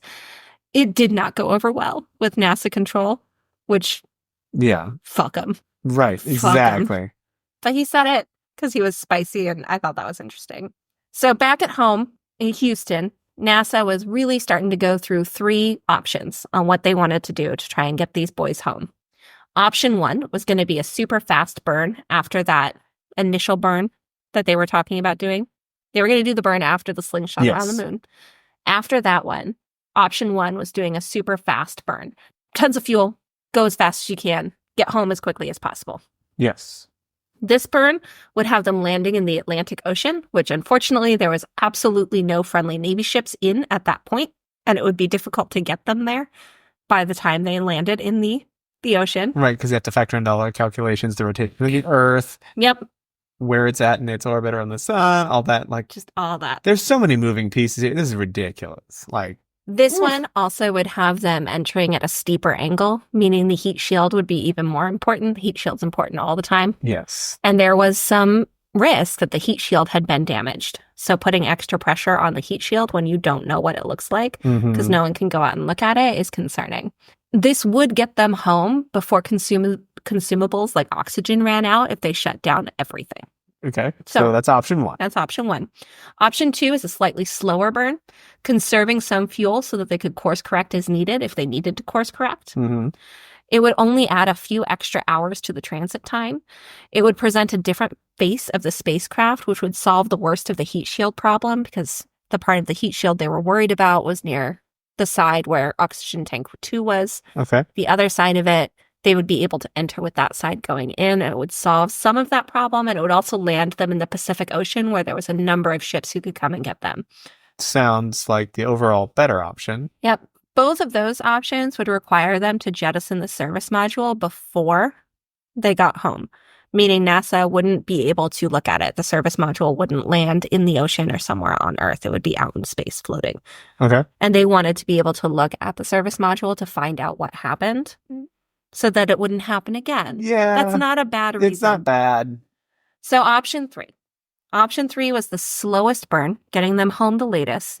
It would be a Pacific Ocean landing. They would not have to jettison the service module in space to be able to achieve this. However, this would have them arriving home midday Friday, not on Thursday like the other 2. It was only 10 hours faster than the planned return, and the consumables didn't necessarily look super great for this option. It wasn't necessarily out of the realm of possibilities, obviously, but there was real concern about that, and those people over in room 210 on the Tiger team were going to have to do some work. Yeah. Option 3, you can guess, is definitely the preferred option by the NASA higher-ups. Though they all recognize that astronaut safety was paramount. Yeah. But hopefully they can salvage some of this. Now, I would think that the rest of the craft would burn up on reentry. It doesn't. Huh. Depends on what you're talking about. Some of it certainly does, and not all of it's going to be survivable for humans to be inside of it when it comes down. But you can still get down most of it and be able to look at it and figure things out. Now, you don't want to be in the service module when it's coming in through, because inside it's going to get super hot. Yeah. But it's designed to be able to get super hot like that. The lunar module, not reusable after this, but comes home, able to be looked at and figure things out. Okay. In order to conserve enough of the consumables to make it home, it was figured out that basically everything was going to need to be shut off after that initial speed boosting burn. Only communications, the cabin fan, and the water coolant pumps were going to be allowed to run. Not only did they need enough to survive, they would also, again, need enough to power Odyssey back on, albeit briefly, for reentry. Now, it usually took a full day and a team of people to power on a command module, much like those fuel systems that we were talking about, but even more for a command module. And they were going to have to do it entirely on their own with only 3 people. Yeah, and probably in less than a day. Yeah, and this is where, I already mentioned it, they looked at the sun to figure out that their navigation system was mostly on point. Right. And they were able to figure out that, look, sun check passed. We can turn down the navigation. We can't turn it off all the way. But we don't need to keep fussing with this stuff to try and figure it out and trying to figure out going through the debris field. They were supposed to double check on the backside of the moon when the sun was no longer hitting the debris field and lighting it up. But they decided not to do that because the sun check went so well, and they didn't want to use the extra power on the dark side of the moon to power it back on for a moment to be able to check that. Passing around the moon was going to take 25 minutes. The average time to pass around the dark side of the moon for astronauts at this point was 45 minutes. So they were booking it. Literally just a shot put, like slingshotting around the moon. I was reading, I pictured those Olympic athletes throwing the disc whoosh, right out there. That's what they were doing. You want a lot of power, but a lot of speed going in, but not so much that you don't get pulled by the gravity around the moon, like you break the gravitational pull and shoot off some other way. Well, they knew they weren't going to, they were reasonably sure they weren't going to do that. Whew. And they didn't. They made it around the moon. There's so many, because none of this was like tested in real world tested. It was all like in simulations before this, right? This is the second moon landing and the 7th manned flight. So a lot of the stuff they're doing was definitely new and novel, but they also never been to space before. No, I understand that part, but the whole like slingshotting around the moon to increase your speed. No, they had done that. Okay. That was one of the other Apollo and Gemini missions. And they had also figured out after they had tried that how to orbit the moon and do it slowly. They had tried a lot of that stuff because you remember there was a number of missions before Neil Armstrong was up there stepping on the moon and before Apollo 12 went up there. They tried all kinds of things. A lot of what was chaos was trying to figure out how to deal with those consumables, shutting down a spaceship in space. That's new. Yeah. That's not something they had done yet. But no, a lot of the navigation stuff, that's not necessarily new, which is good news for our friends up there in Apollo 13. Okay. So the PC-2 burn, which is the one they were going to do after they slingshotted around the moon, was set to be about 4 minutes long for that one to get them going really, really fast. And thankfully, that went very well. They made it around the moon 25 minutes. They had that second burn. They figured out, for the most part, if they shut down everything and they don't turn it back on besides that one burn, they should be all right. Okay. After that burn, though, the helium tank started showing an excessive increase in pressure. The helium tank was there. The helium tank was there they would shove this condensed helium into the fuel cells, and that's what will push the fuel towards the engine to get it going. And that way they wouldn't lose any fuel kind of left behind in little drops because it's being pushed. Helium, though, when it's condensed like that, if it gets too warm, it starts to expand. And with everything shut down, including a lot of the water coolant systems, and not everything working as well, the helium was starting to get too warm with this 4-minute burn. And it was looking like it was going to eventually blow at some point. Not good. The Odyssey command module was set to land in the water 207 miles south of Christmas Island originally. But now, with this PC-2 burn having gone well and their new plan in place of option 3, it was going to splash down in the South Pacific or Indian Ocean, and the exact time and place would depend on the PC-2 burn that they had just done, and they wouldn't know that went well until it was done. Once the burn did go well, the new location for splashdown was 600 miles southeast of American Samoa on April 17th. Oh, man. The crew now hadn't slept for over 24 hours. But there was still quite a bit of things to do. There was a fairly heated debate at Mission Control on if they should sleep first, thus wasting 6 hours of extra power they didn't need to be using, or power down entirely first. They also needed to start rolling the ship in space. Usually, when everything is working correctly on a spaceship like this, the ship would slowly roll so that the sun wasn't baking one side of the ship and the other side of the ship freezing as it flowed through space. I never thought about that. Through. Yep. It was not slowly rotating. It was still not as bad jerking because most of the oxygen had been vented off into the atmosphere, but it was still jerking a little bit. And it was powered down in the command module, so it was not rotating through space. So half of the ship was baking. The other half wasn't. And if they go to sleep now, that's another 6 hours of this going on, along with them using 6 hours of not full power, but more power than they need to be using. Stuff on one side fried, stuff on the other side frozen. But when they're that tired, the concern is them screwing something up by mistake. So it's a hard choice. But the ultimate decision was that they need to do this. They need to roll the ship. They need to shut everything down, and then they can sleep. Mistakes were more likely, but this was their absolute best shot at getting home without further damaging the ship and causing issues.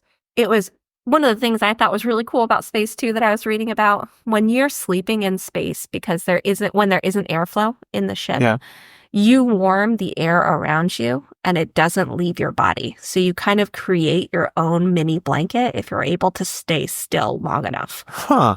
If you move, you dissipate it. But with no gravity, it's not falling down to the floor. It's not moving around. If you don't have fans going and you don't move, that air sticks right by your body. So if you lay still without moving for long enough in space, you warm up your own little space blanket around yourself. Oh, that's crazy. And that's one of the only ways they were able to sleep and keep warm for those of them that could stay still long enough to create their own little space blanket. After they slept, they still had to figure out jury-rigging that CO2 system so that they wouldn't choke on their own carbon dioxide. Yeah. Oh, man. With everything shut down, using basically nothing in the ship for 2 days, they were going to have enough O2. But there definitely was not enough filtration canisters on the lunar module for them to be able to meet the demand of 3 men breathing in it for multiple days. Yeah. One of the folks who worked on the Aquarius when it was being built by the contractors figured out a way to take a plastic bag, duct tape, and a few other things that they had in duct the tape fixes everything. It's exactly. They taped it on, so they were able to tape it onto the hose and jury rig the whole thing using the Odyssey CO2 filters into the Aquarius filters, which is just fascinating to me that they were able to figure all of that out. I'm going to post a picture of the jury rigged thing in there because it's amazing. Figured out how to put that square peg in that round hole. Yeah, right? So we're now on to the 15th. They're on their way. It's been 2 days, essentially, a day and a half, since the initial explosion has happened. Oof. They've been through some trauma. They're not having a great time. NASA in mission control realized that the trajectory of the ship had changed slightly, but just enough that it could cause real re-entry problems. They were coming in more shallow than they should be. Yeah. And if you come in too shallow on a spaceship, you essentially bounce off of the top of the atmosphere and go back into space. Yeah. If you come in too deep, you're going too fast, too steep of an incline, you splatter on the face of the earth. They were going too shallow, and if they didn't fix it, they were going to bounce off the atmosphere and head off into space forever. The reason for this was probably because something else was venting. In all likelihood, there was something coming off of the ship that was just slightly changing that trajectory more than it should be. The oxygen that had been rocking the ship from before was all gone, but something else. The only real choice they had at this point with that was to fire the rockets again just enough to adjust the trajectory so that they could come in safely. When they were going to fire those rockets, when they realized they needed to go and fire those rockets, Hayes was the only one who was awake. He was inside of the lunar module, hanging out, being the one in charge. He was on watch. And he decided, you know what? I have this song that I was going to play after I stepped on the moon. And now I'm going home. So I'm going to go ahead and play it. Because I was going to play it when I was going home after I walked on the moon. So I'm watching the moon go by. I'm going to play it now. The song was Age of Aquarius. This is the dawning of the age. And as he's listening to this song and he's sending it through the comms to mission control, there is a chillingly similar bang whomp that shook the ship, much like what happened 2 days before. The initial thought was that this was the helium tanks that had been pushed to their limits, finally bursting. They did expect those helium tanks to burst at some point on this flight. Oof. But then they saw that the power from battery 2 was starting to go down much faster than it should be. No bueno. This meant there was likely some kind of short, meaning the power that had been very carefully rationed was even less available than it was before. In mission control, they realized relatively quickly that this was likely a battery explosion of battery number 2. There had been some discussion pre this flight of how the batteries were designed. There was a little nook inside of them that gas could get into and could potentially create a fire or explosion hazard if things didn't go exactly according to plan. And given where the explosion felt like it came from, and the fact that battery 2 was going down, they were like, this is probably what it is. It was probably battery number 2. Mm-hmm. But the good news is that battery number 2 probably still had its power in it, and battery 1 and 3 would be able to pull the power out of battery 1 and still use it and send it into the ship. Not a scientist. Yeah. This is what was described. Official reports. Yeah, I got it. There was some discussion inside of NASA about using words other than blow up about the batteries, because they had already had so many things go so poorly here that maybe we should say something else to the press, because the batteries were going to keep working at the level they had been before, despite this scary moment. The likelihood of them actually losing all that power probably wasn't going to happen. Probably. So maybe we use a different word here than blew up. But it was quickly shot down, particularly by a man named Don Arabian, who was in charge of figuring out what went wrong and why in mission evaluation. And he's the one who pretty quickly realized this is the battery. We knew this was a potential hazard. I warned y'all, motherfuckers. Happened. Fucking told you. So when it was suggested to him that they find a different way to say it to make it more PR friendly, he said, look, you know this is no problem, and I know this is no problem, but if the battery screws up, I'm going to say so. And if a tank screws up, I'm going to say so. And if the crew screws up, I'm going to say so. Fellows, these are just systems, and if you're not honest with yourself about what went wrong, you ain't going to be able to fix anything. Good man. Good man. And I want you to keep this in mind as we go through the next 2 episodes, that this was the attitude of a number of people at NASA at this point. Just keep that in your brain. Put that nugget. There's a reason we call this NASA's finest moment, and we don't call Challenger and Columbia that. Of course. When Lovell realized what had happened, because, he felt the whole ship rock and he woke up, he decided, you know what, I'm going to go ahead and take off my biometric body monitoring systems, because I really don't need the entire world to see when my heart rate goes up and when I'm feeling frightened and when things are going poorly. Yeah. Initially, NASA tried to get him to put it back on and then backed off when he was just like, yeah, I took him off. Now what? I'm sure he gave some people back on the ground a heart attack when probably all of a sudden, boot, there was no reading. They just called up and they asked him, like, can you move it to a different spot on your body? And he was like, no, I took it off. And everyone paused.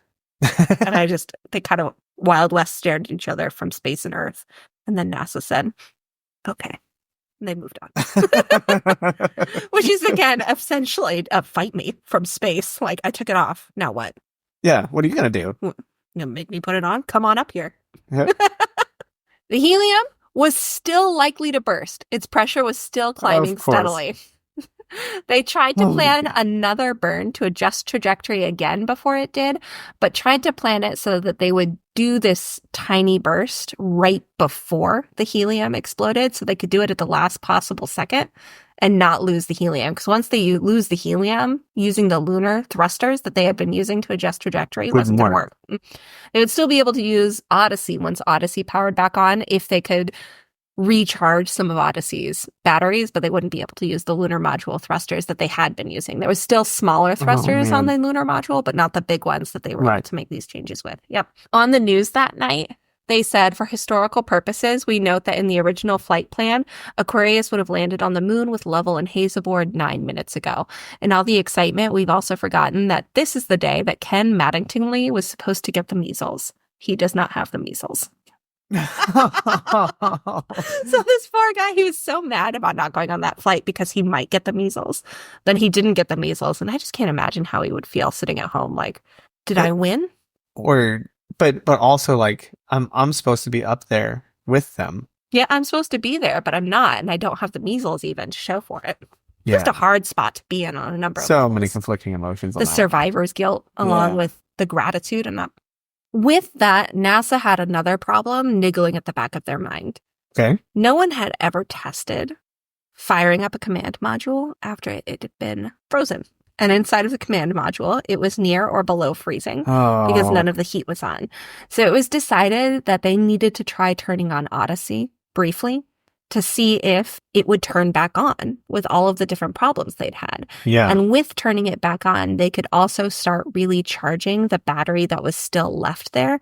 That battery had run out of power with everything that had happened, but that's because it had been fueling things that required 3 batteries to fuel. So its power had gone down really fast, but odds were good that battery number 2 was still functional.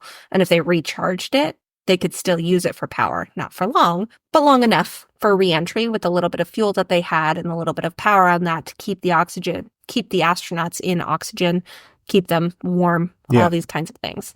So they're going to turn Odyssey back on for just a few moments and then use Odyssey to do that hopefully last burn to correct their trajectory before turning it off again.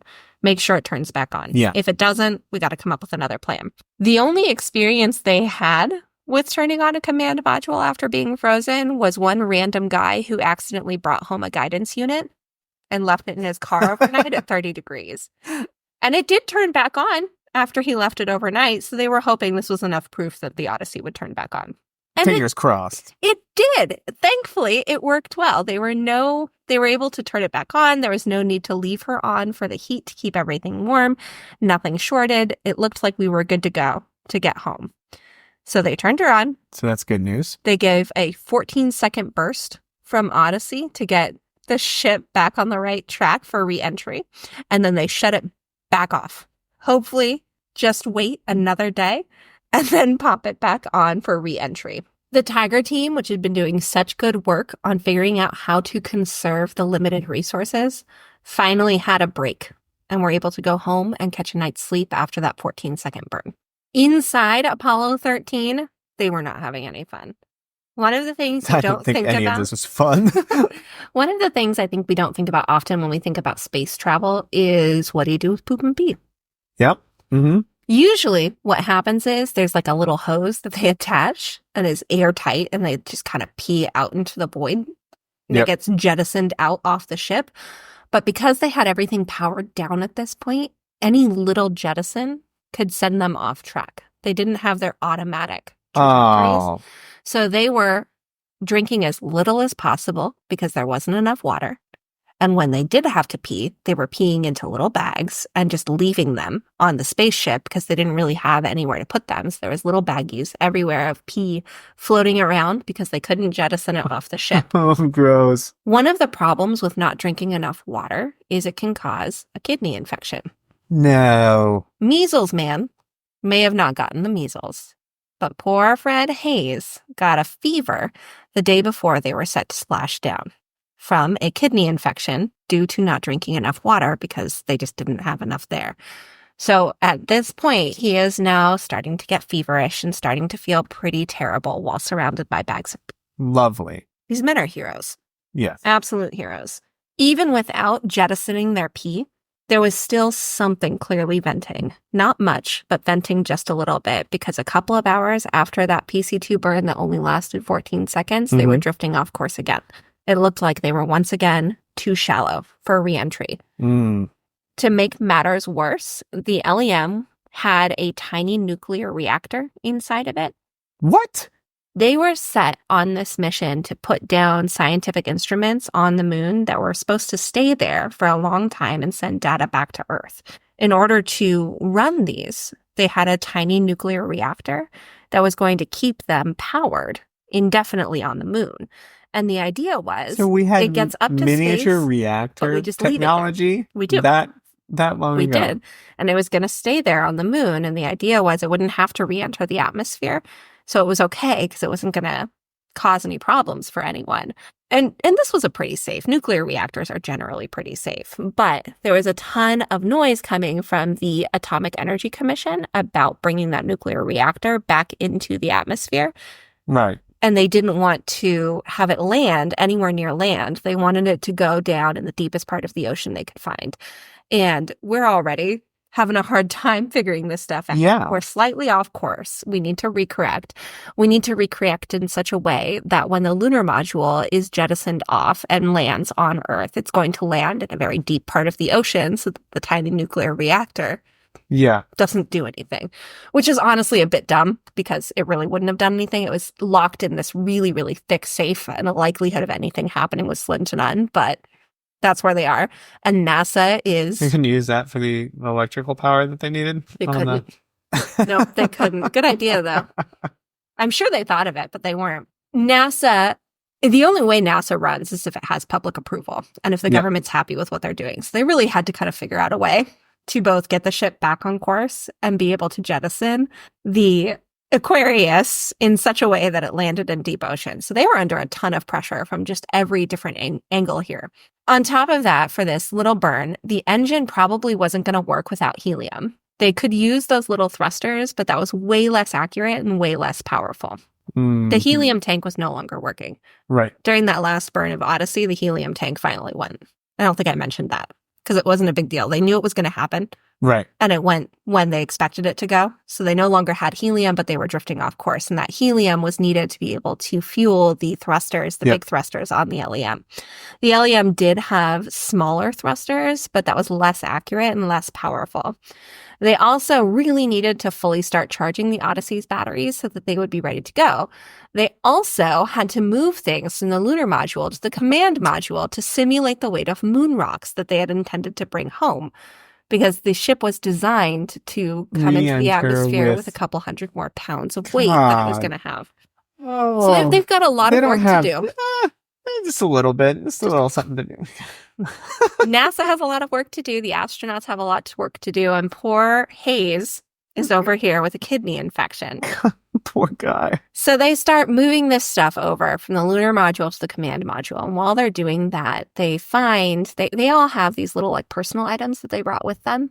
Yeah. And Hayes was moving his personal items over, and he realizes that his wife managed to sneak a note into his personal items for him. She got somebody to put it in there. Oh. He read the note and it said, "Dear Fred, by the time you read this, you will already have landed on the moon and be on your way home back to Earth. This is to let you know how much we love you and how proud we are of you and how very much we miss you. Hurry home. Love, Mary." Oh. Isn't that just, going through all this stuff and everything is just chaotic, but he had a moment where he remembered his wife is thinking about him. And I liked that, especially as a former Navy spouse. Yeah. It's very sweet. While they're moving this stuff over and while everyone's trying to figure things out, another team is also working on plans for reentry, which had just gotten significantly more complicated because of the Atomic Energy Commission. During reentry, the service module would have to be detached and the lunar module would have to be detached, and they had to happen at very precise times without the usual systems that were designed to detach them. On top of that, the usual plan for how to track reentry was to track where the horizon was through the viewfinders.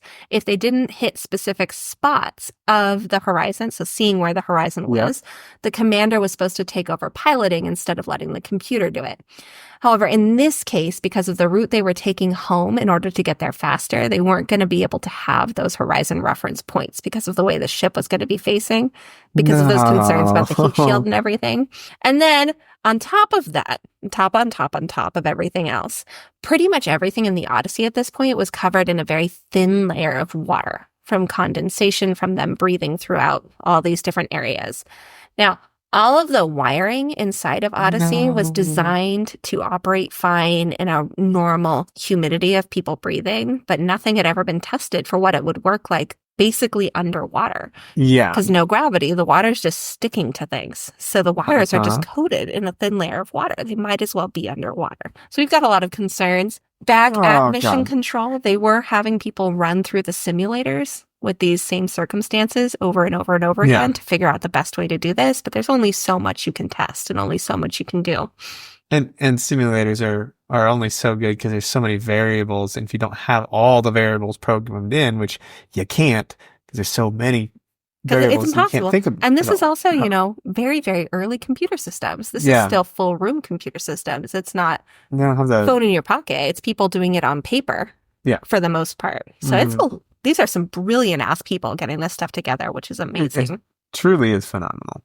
So they're trying to figure out the best way to turn on Odyssey, to re-enter where they should re-enter, and getting it all together. And up in Apollo 13, the boys are frozen. They're annoyed. Yeah.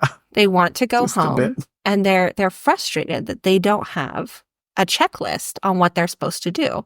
Because obviously all of their training has gone out the window at this point. They're going to need some extra help. And they're probably not going to be the best at coming up with plans at this point because they're exhausted. They're traumatized. It wasn't until Thursday evening, So the day before, they were supposed to be getting home. They were supposed to be getting home Friday at noon. Thursday evening is when NASA Mission Control was ready to give the crew the power on and landing checklists for the new plan that would allow for all of these different variables to come into place. Now, I want you to understand, giving a plan like this, there's no consistent computers. They couldn't just email them. Exactly. What they had to do is they came over the comm and they read out the plan to the comms officer, which was Jack Swigert, who would then write it down and then read it back to them. Yeah. So it took 2.5 hours for Jack Swigert to get this entire plan written down and confirmed with NASA. Pages and pages and pages of this. And only 15 hours before splashdown and 12 hours before the power up was supposed to start happening. Golly. Included in this list of power on things, they had to have Jack Swigert in Odyssey doing a lot of the Odyssey power-ups, and then Hayes and Lovell in Aquarius doing a lot of the LEM power downs, along with moving things around and figuring things out. So in the list of commands, they actually included, don't forget to transfer commander over to command module first. Which I thought was funny. Swigert was not amused in the moment, but I'm amused now, 50 plus years later. Yeah. And just on a little funny note, by this point, they were relatively confident that they were going to be able to get these guys home. So the mood at NASA, since the Tiger team went home to sleep, was becoming far more, I wouldn't say jovial, but calmer. And people were starting to be able to make jokes like, make sure you bring the commander home. Maybe relax a little bit. Relax a little bit. Not be so like... No. One of the other jokes going around at that point is there was somebody had written up a bill from Grumman, who had designed Aquarius, the LEM, to Rockwell, which is the contractor that had made the command module. And the bill included things like a towing charge. So Aquarius is charging them for towing, an oxygen charge, a battery charge, since the LEM had done all of the command module's work. And people they were feeling very guilty about laughing, but still laughing, which I always appreciate when I hear in history that people are just as weird as me. All right. Well, look, so with all the astronauts being former military, the kind of dark humor makes sense. Makes a lot of sense. We joke about some things that are, pretty bad. Yep. With that sense of relief and the realization that they actually had been able to save enough power that there was a little bit extra left, they made the decision to turn the LEM on just a little bit early so that the crew could get some heat before they had to come in, because they were freezing. Again, Fred Hayes was not freezing because he had a horrible fever. They hadn't been able to sleep very well between the cold and all the noise going on. So they decided to go ahead and turn on some more power a little bit early because they had conserved enough to be able to do that. Right. Which was good. I'm very glad. Back at home, the families were gathered in their various homes to try and watch the re-entry on TV live instead of going down to NASA. At the Lovell home, it was quite crowded. They had 4 children. Sound familiar? Oh, wow. Blanche, who was... Those poor kids, too. Right. Well, the kids actually did really well, thankfully. But yeah, poor kids. Blanche was astronaut Lovell's mother, and she was there as well. Blanche suffered from dementia, and to avoid trying to avoid her getting upset and frustrated, Marilyn had completely hidden that there was a problem. She had just pretended with Blanche that this was going exactly the way it should go. And with everyone gathering for the re-entry, they decided they were going to try and move Blanche, Lovell's mother, to another room so she wasn't around the big group of people to try and keep her from finding out what happened. And I only bring this up because the 2 people who volunteered to go sit with Blanche so she could watch the news and distract her if anything bad came on was Buzz Aldrin and Neil Armstrong. Oh, wow. So they took her in the other room and they took care of her. How beautiful is that? And this is, I relate so much to the community of the astronauts because it does feel very much like the military community. There's a lot of problems, don't get me wrong. A lot of nonsense, but man, you take care of each other. Yeah. When it comes down to it, you're there. And the idea of Neil Armstrong and Buzz Aldrin sitting with a dementia lady, who by all accounts was incredibly sweet and happy, but sitting with her and just like talking over when the news got scary and making sure she was good. Yeah. Warms my heart so tremendously. That is awesome. It's amazing. Blanche is kind of my favorite. Yeah. She made it very clear to Neil Armstrong and Buzz Aldrin that while they were very handsome and surely fairly smart, they couldn't be as good of an astronaut as her boy because he was in space and they're down here hanging out with her. Is that not the best? That is awesome. Because she did straight up tell them, like, you're just not as good as mine. Like, why else would you be here in my living room? He's in space and you're here. He's better. I don't know what to tell you. And I love that. Anyway, I had to throw that in there. At this point, the carrier Iwo Jima was in the Pacific, ready to scoop up the astronauts. They were scheduled to jettison the service module at 8:23 in the morning, the lunar module at 11:53, and splashdown at 12:53.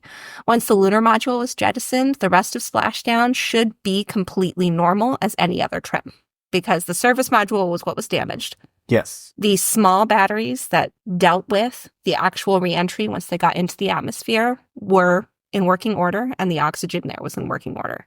So once those two were detached, we should be back to normal. The burn to readjust trajectory went well at 7 o'clock in the morning. Jettisoning the service module ended up happening early. It wasn't actually that time sensitive at that point, and the crew wanted to just get it done. Yeah. They wanted to get rid of this thing. It keeps blowing up. Right? During that portion, Lovell and Hayes needed to be in the lunar module while Swigert was in the Odyssey. Swigert was so concerned that he would accidentally press the switch to jettison the lunar module that he taped a piece of paper with no written on it over the lunar module jettison button so that he wouldn't jettison out. Right, because he's sleep deprived at this point. He's sleep deprived, and the joke that they made about bring the commander back in had gotten so far in his brain that he had been having, like, you can't even call them nightmares because he wasn't sleeping.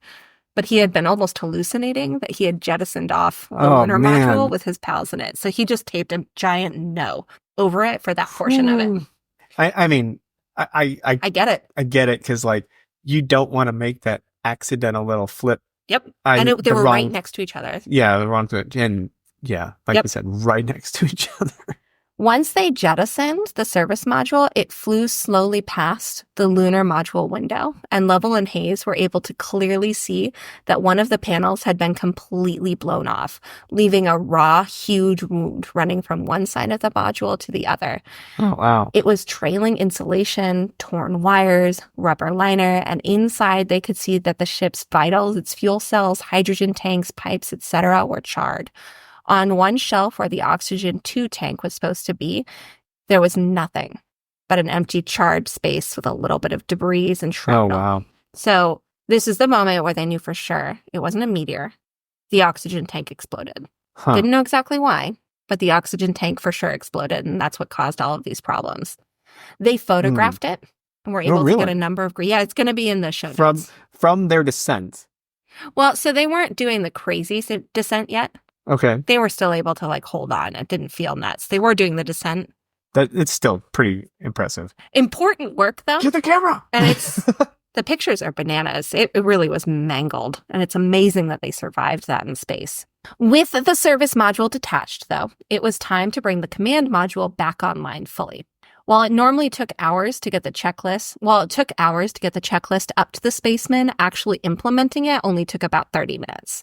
There were real concerns that the amount of condensation would result in that electrical short we talked about. All the wires were waterproof.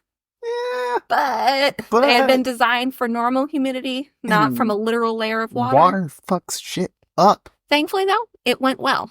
That waterproofing that they had put in there, because they re-insulated the wires, or they insulated them significantly more after Apollo 1. Yeah. It worked. They were able to turn it on. There was no shorts. The plan was to not turn what's called telemetry on. To conserve a little bit more power.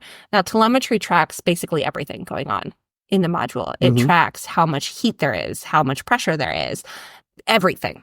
Yeah. And they weren't going to turn that on to save power. Or at least not going to keep it on to save power. They were going to turn it on briefly to check and make sure there was no super scary moments. And then they were going to turn it off. And they weren't turning everything on in the ship in general because they only had so much power. Yeah. Just enough to get them where they needed to. When they turned that telemetry on for that brief moment, they realized that they were burning 2 amps more than what they had calculated they should be. Oh. When they turned it on, which was going to cause a problem if they didn't figure it out. Yeah. So with some quick maneuvering back down at Mission Control and NASA, they were able to figure out that they had accidentally turned on the backup generators. Okay. Along with everything else. Once they turned those off, they were back down to where they should be. So, minor problem. Probably because they're so damn tired, they flipped one switch wrong. Yeah, at least it wasn't the jettison. But we're looking. The other guys. They did bring the commander back onto the command module, thankfully. At 2 hours before splashdown, 16,000 miles above the Earth cloud tops, going 10,000 miles per hour. God damn. That's so fast. Lovell and Hayes were ready to leave the lunar module and go back into the command module. Lovell turned and looked at Hayes and said, "Fredo, it's time we bailed out of this ship." When he looked at him, he realized what bad shape that Hayes was in. He was shaking with chills. He was gray. He was having a hard time talking. He was not doing well. Ooh. Lovell wrapped him in a bear hug to share body heat, and once the shivering started to subside a bit, brought him up into Odyssey. And while he was starting to bring him up, Hayes ripped some of the netting outside from inside of Aquarius to bring with him home as a souvenir. So Lovell brought him up with his netting, and then he went back into the LEM and, copying Hayes, decided to take some things for his own souvenirs. He grabbed his space helmet that he was supposed to wear when he went on the moon, a plaque that was intended to be left on the moon, and a few other minor things to take home with him, which I kind of love that they did that. Jettisoning Aquarius went well, but seemed like there was another oxygen leak. The oxygen was being used too quickly as soon as they jettisoned the lunar module. Was it did the hatch close? They were able to close the hatch. They were able to figure it out and close the hatch. Because, that was the thing. I was worried about that, but it turned out not to be as big of a problem as they thought. I imagine a lot of it was more fear why they couldn't close it initially. Because they were able to close it. They were able to get it. But once it jettisoned off, the oxygen that was left in Odyssey was being used faster than anyone had anticipated it to be used. It took some calculations from down at Mission Control, but they were able to figure out that it thankfully was not actually an oxygen leak, though it looked like one. Okay. It's because the pressure inside of Odyssey was so low. Once they jettisoned off the lunar module, suddenly the environmental controls inside Odyssey went, "There's not enough oxygen in here. There's not enough pressure in here. We need to fill it up faster," and sent out a ton of extra oxygen. Okay. Which worked out because they could still breathe it. It was going to stay in there. Yeah. And they were still going to use the same amount of oxygen as they were going to either way. But it happened. It filled in a lot faster than they expected it to. It scared so the shit out of it looked like people. the tanks were draining, but again, it was just putting it into the... Just doing what it should be doing. But it did. It scared the hell out of them for a moment. They are now shed of everything and down to an 11-foot-tall wingless bubble fast approaching Earth. The spacecraft was butt first. This was by design because that's where the heat shield was. And it was slightly angled so that they could get in, not messing with the part that might be broken. They had to track their altitude by the setting of the moon instead of the horizon that they did, which is just really poignant to me that they're using the moon to get back home, the moon that they're never going to get to walk on. And that hit me kind of hard, realizing that.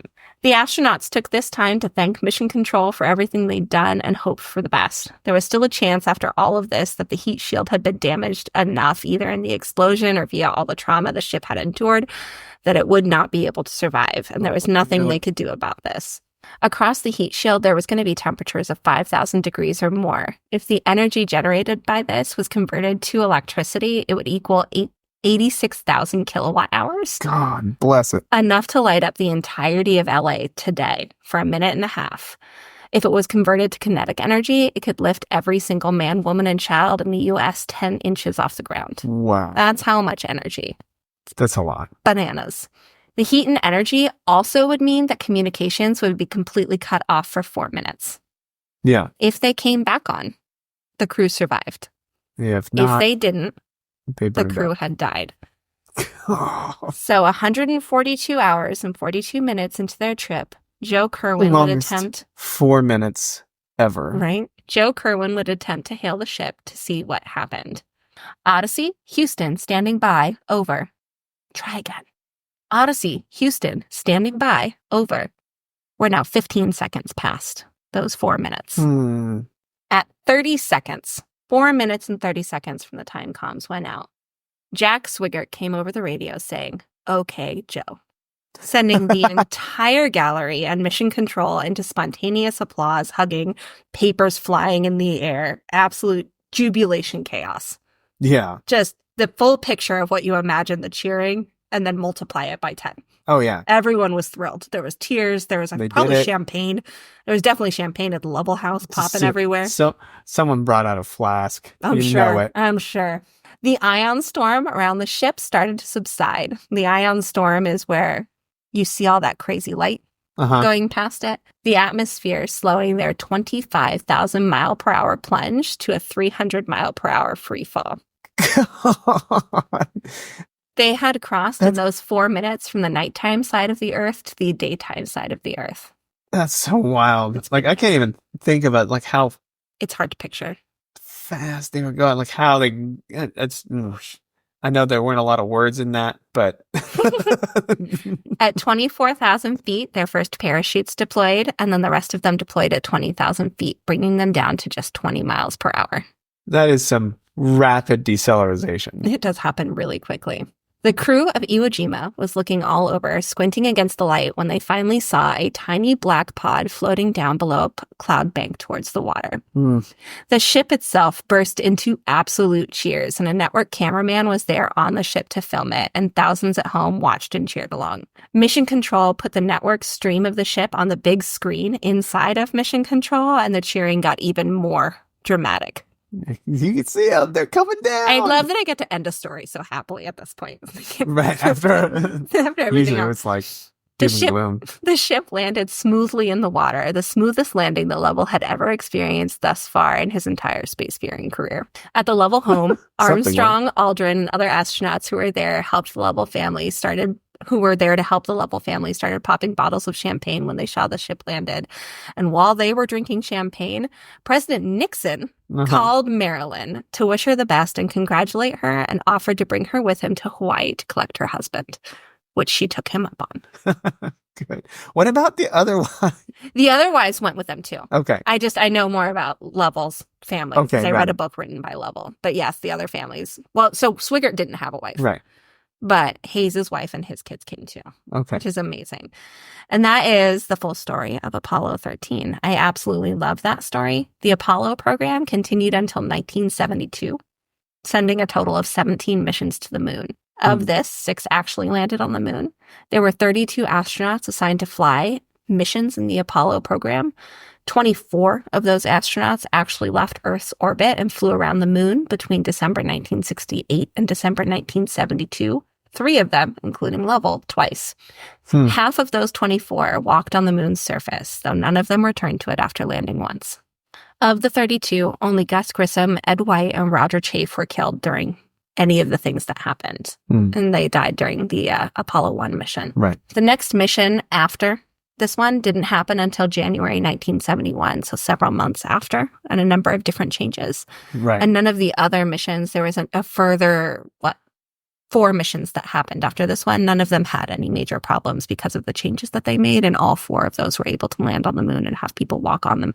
And for a lot of the rest of the history of NASA, we're going to be getting into it in the next couple of weeks. Yeah. There are a number of other NASA programs that happened. This was not the final nail in the coffin for the Apollo program. The Apollo program did continue, but it presented some problems with funding for NASA overall that is going to play into things that we talk about in the future episodes for the Challenger and the Columbia. Okay. But I love this story. It really is NASA's finest moment. There's so many, it's a disaster. It's a horrible thing, but ingenuity and creativity, brilliance came together to save these men's lives. And it's such a heartwarming story. I love it so much. Yeah. It's obviously always been a captivating tale. And that movie, so much. Say again? The movie is so good. Oh, it is. We're going to have to watch it again. Yeah, we're going to have to watch it now. The whole time doing this story, I know it's not inspired by Apollo 13 as a different mission, but I just keep having the song playing around in my head, Ground Control to Major Tom. Here I am sitting in a tin can. I don't know. Is that inspired by Apollo 13? No. What song is that? It's a different one. It's the Beatles? I can't remember the actual name of it offhand right now. I know I'm failing. No, it's okay. Just tell me the lyrics again. Ground Control to Major Tom. By David Bowie. It's by David Bowie, and I just looked it up. I paused. I had to Google it. Yeah. It's inspired by drug abuse. Oh, that's right. I heard... It fits. I heard something about it recently, and that it wasn't, Apollo 13, because obviously Major Tom is none of those guys. Just drugs. Yeah, well, it's... I like that, though. I'm sitting in a tin can. I hadn't thought of that while reading this, but you're right. That's a very fitting song for it. That's what was playing around in my head the whole time. Well, I hope everyone enjoyed. I hope you enjoyed, Arin. We got to go pick up our babies. We do. From Grandma. But I did thoroughly always enjoy hearing your tales that you've researched so thoroughly. And it's usually tales of woe. To get tale of joy. Yeah, well, they didn't die. They made it home. I mean, 3 people died. I couldn't leave you with no death. Right. But no, it was great. I had a lot of fun. Thank you. Thank you. And for those of you listening, we love you so much. We have social media. If you have any suggestions of episodes you want us to do or just want to talk to us, get in contact with us. We're on Facebook. We're on Instagram. We're on TikTok, as long as TikTok is a thing that exists. Right. We're on Blue Sky. We're on Threads. We're on X. And we have email, catastrophechroniclespod@gmail.com. And our website, www.catastrophe-chronicles.com, where you can see the show notes, where there's a little brief description of the episode, lots of pictures and links to my sources if you want to be able to read cool things about terrible things. We have a tip jar if you would like to help financially support the pod so that we can pay for things like our podcasting host and tequila and babysitters. And with that, stay safe, everyone. And stay curious.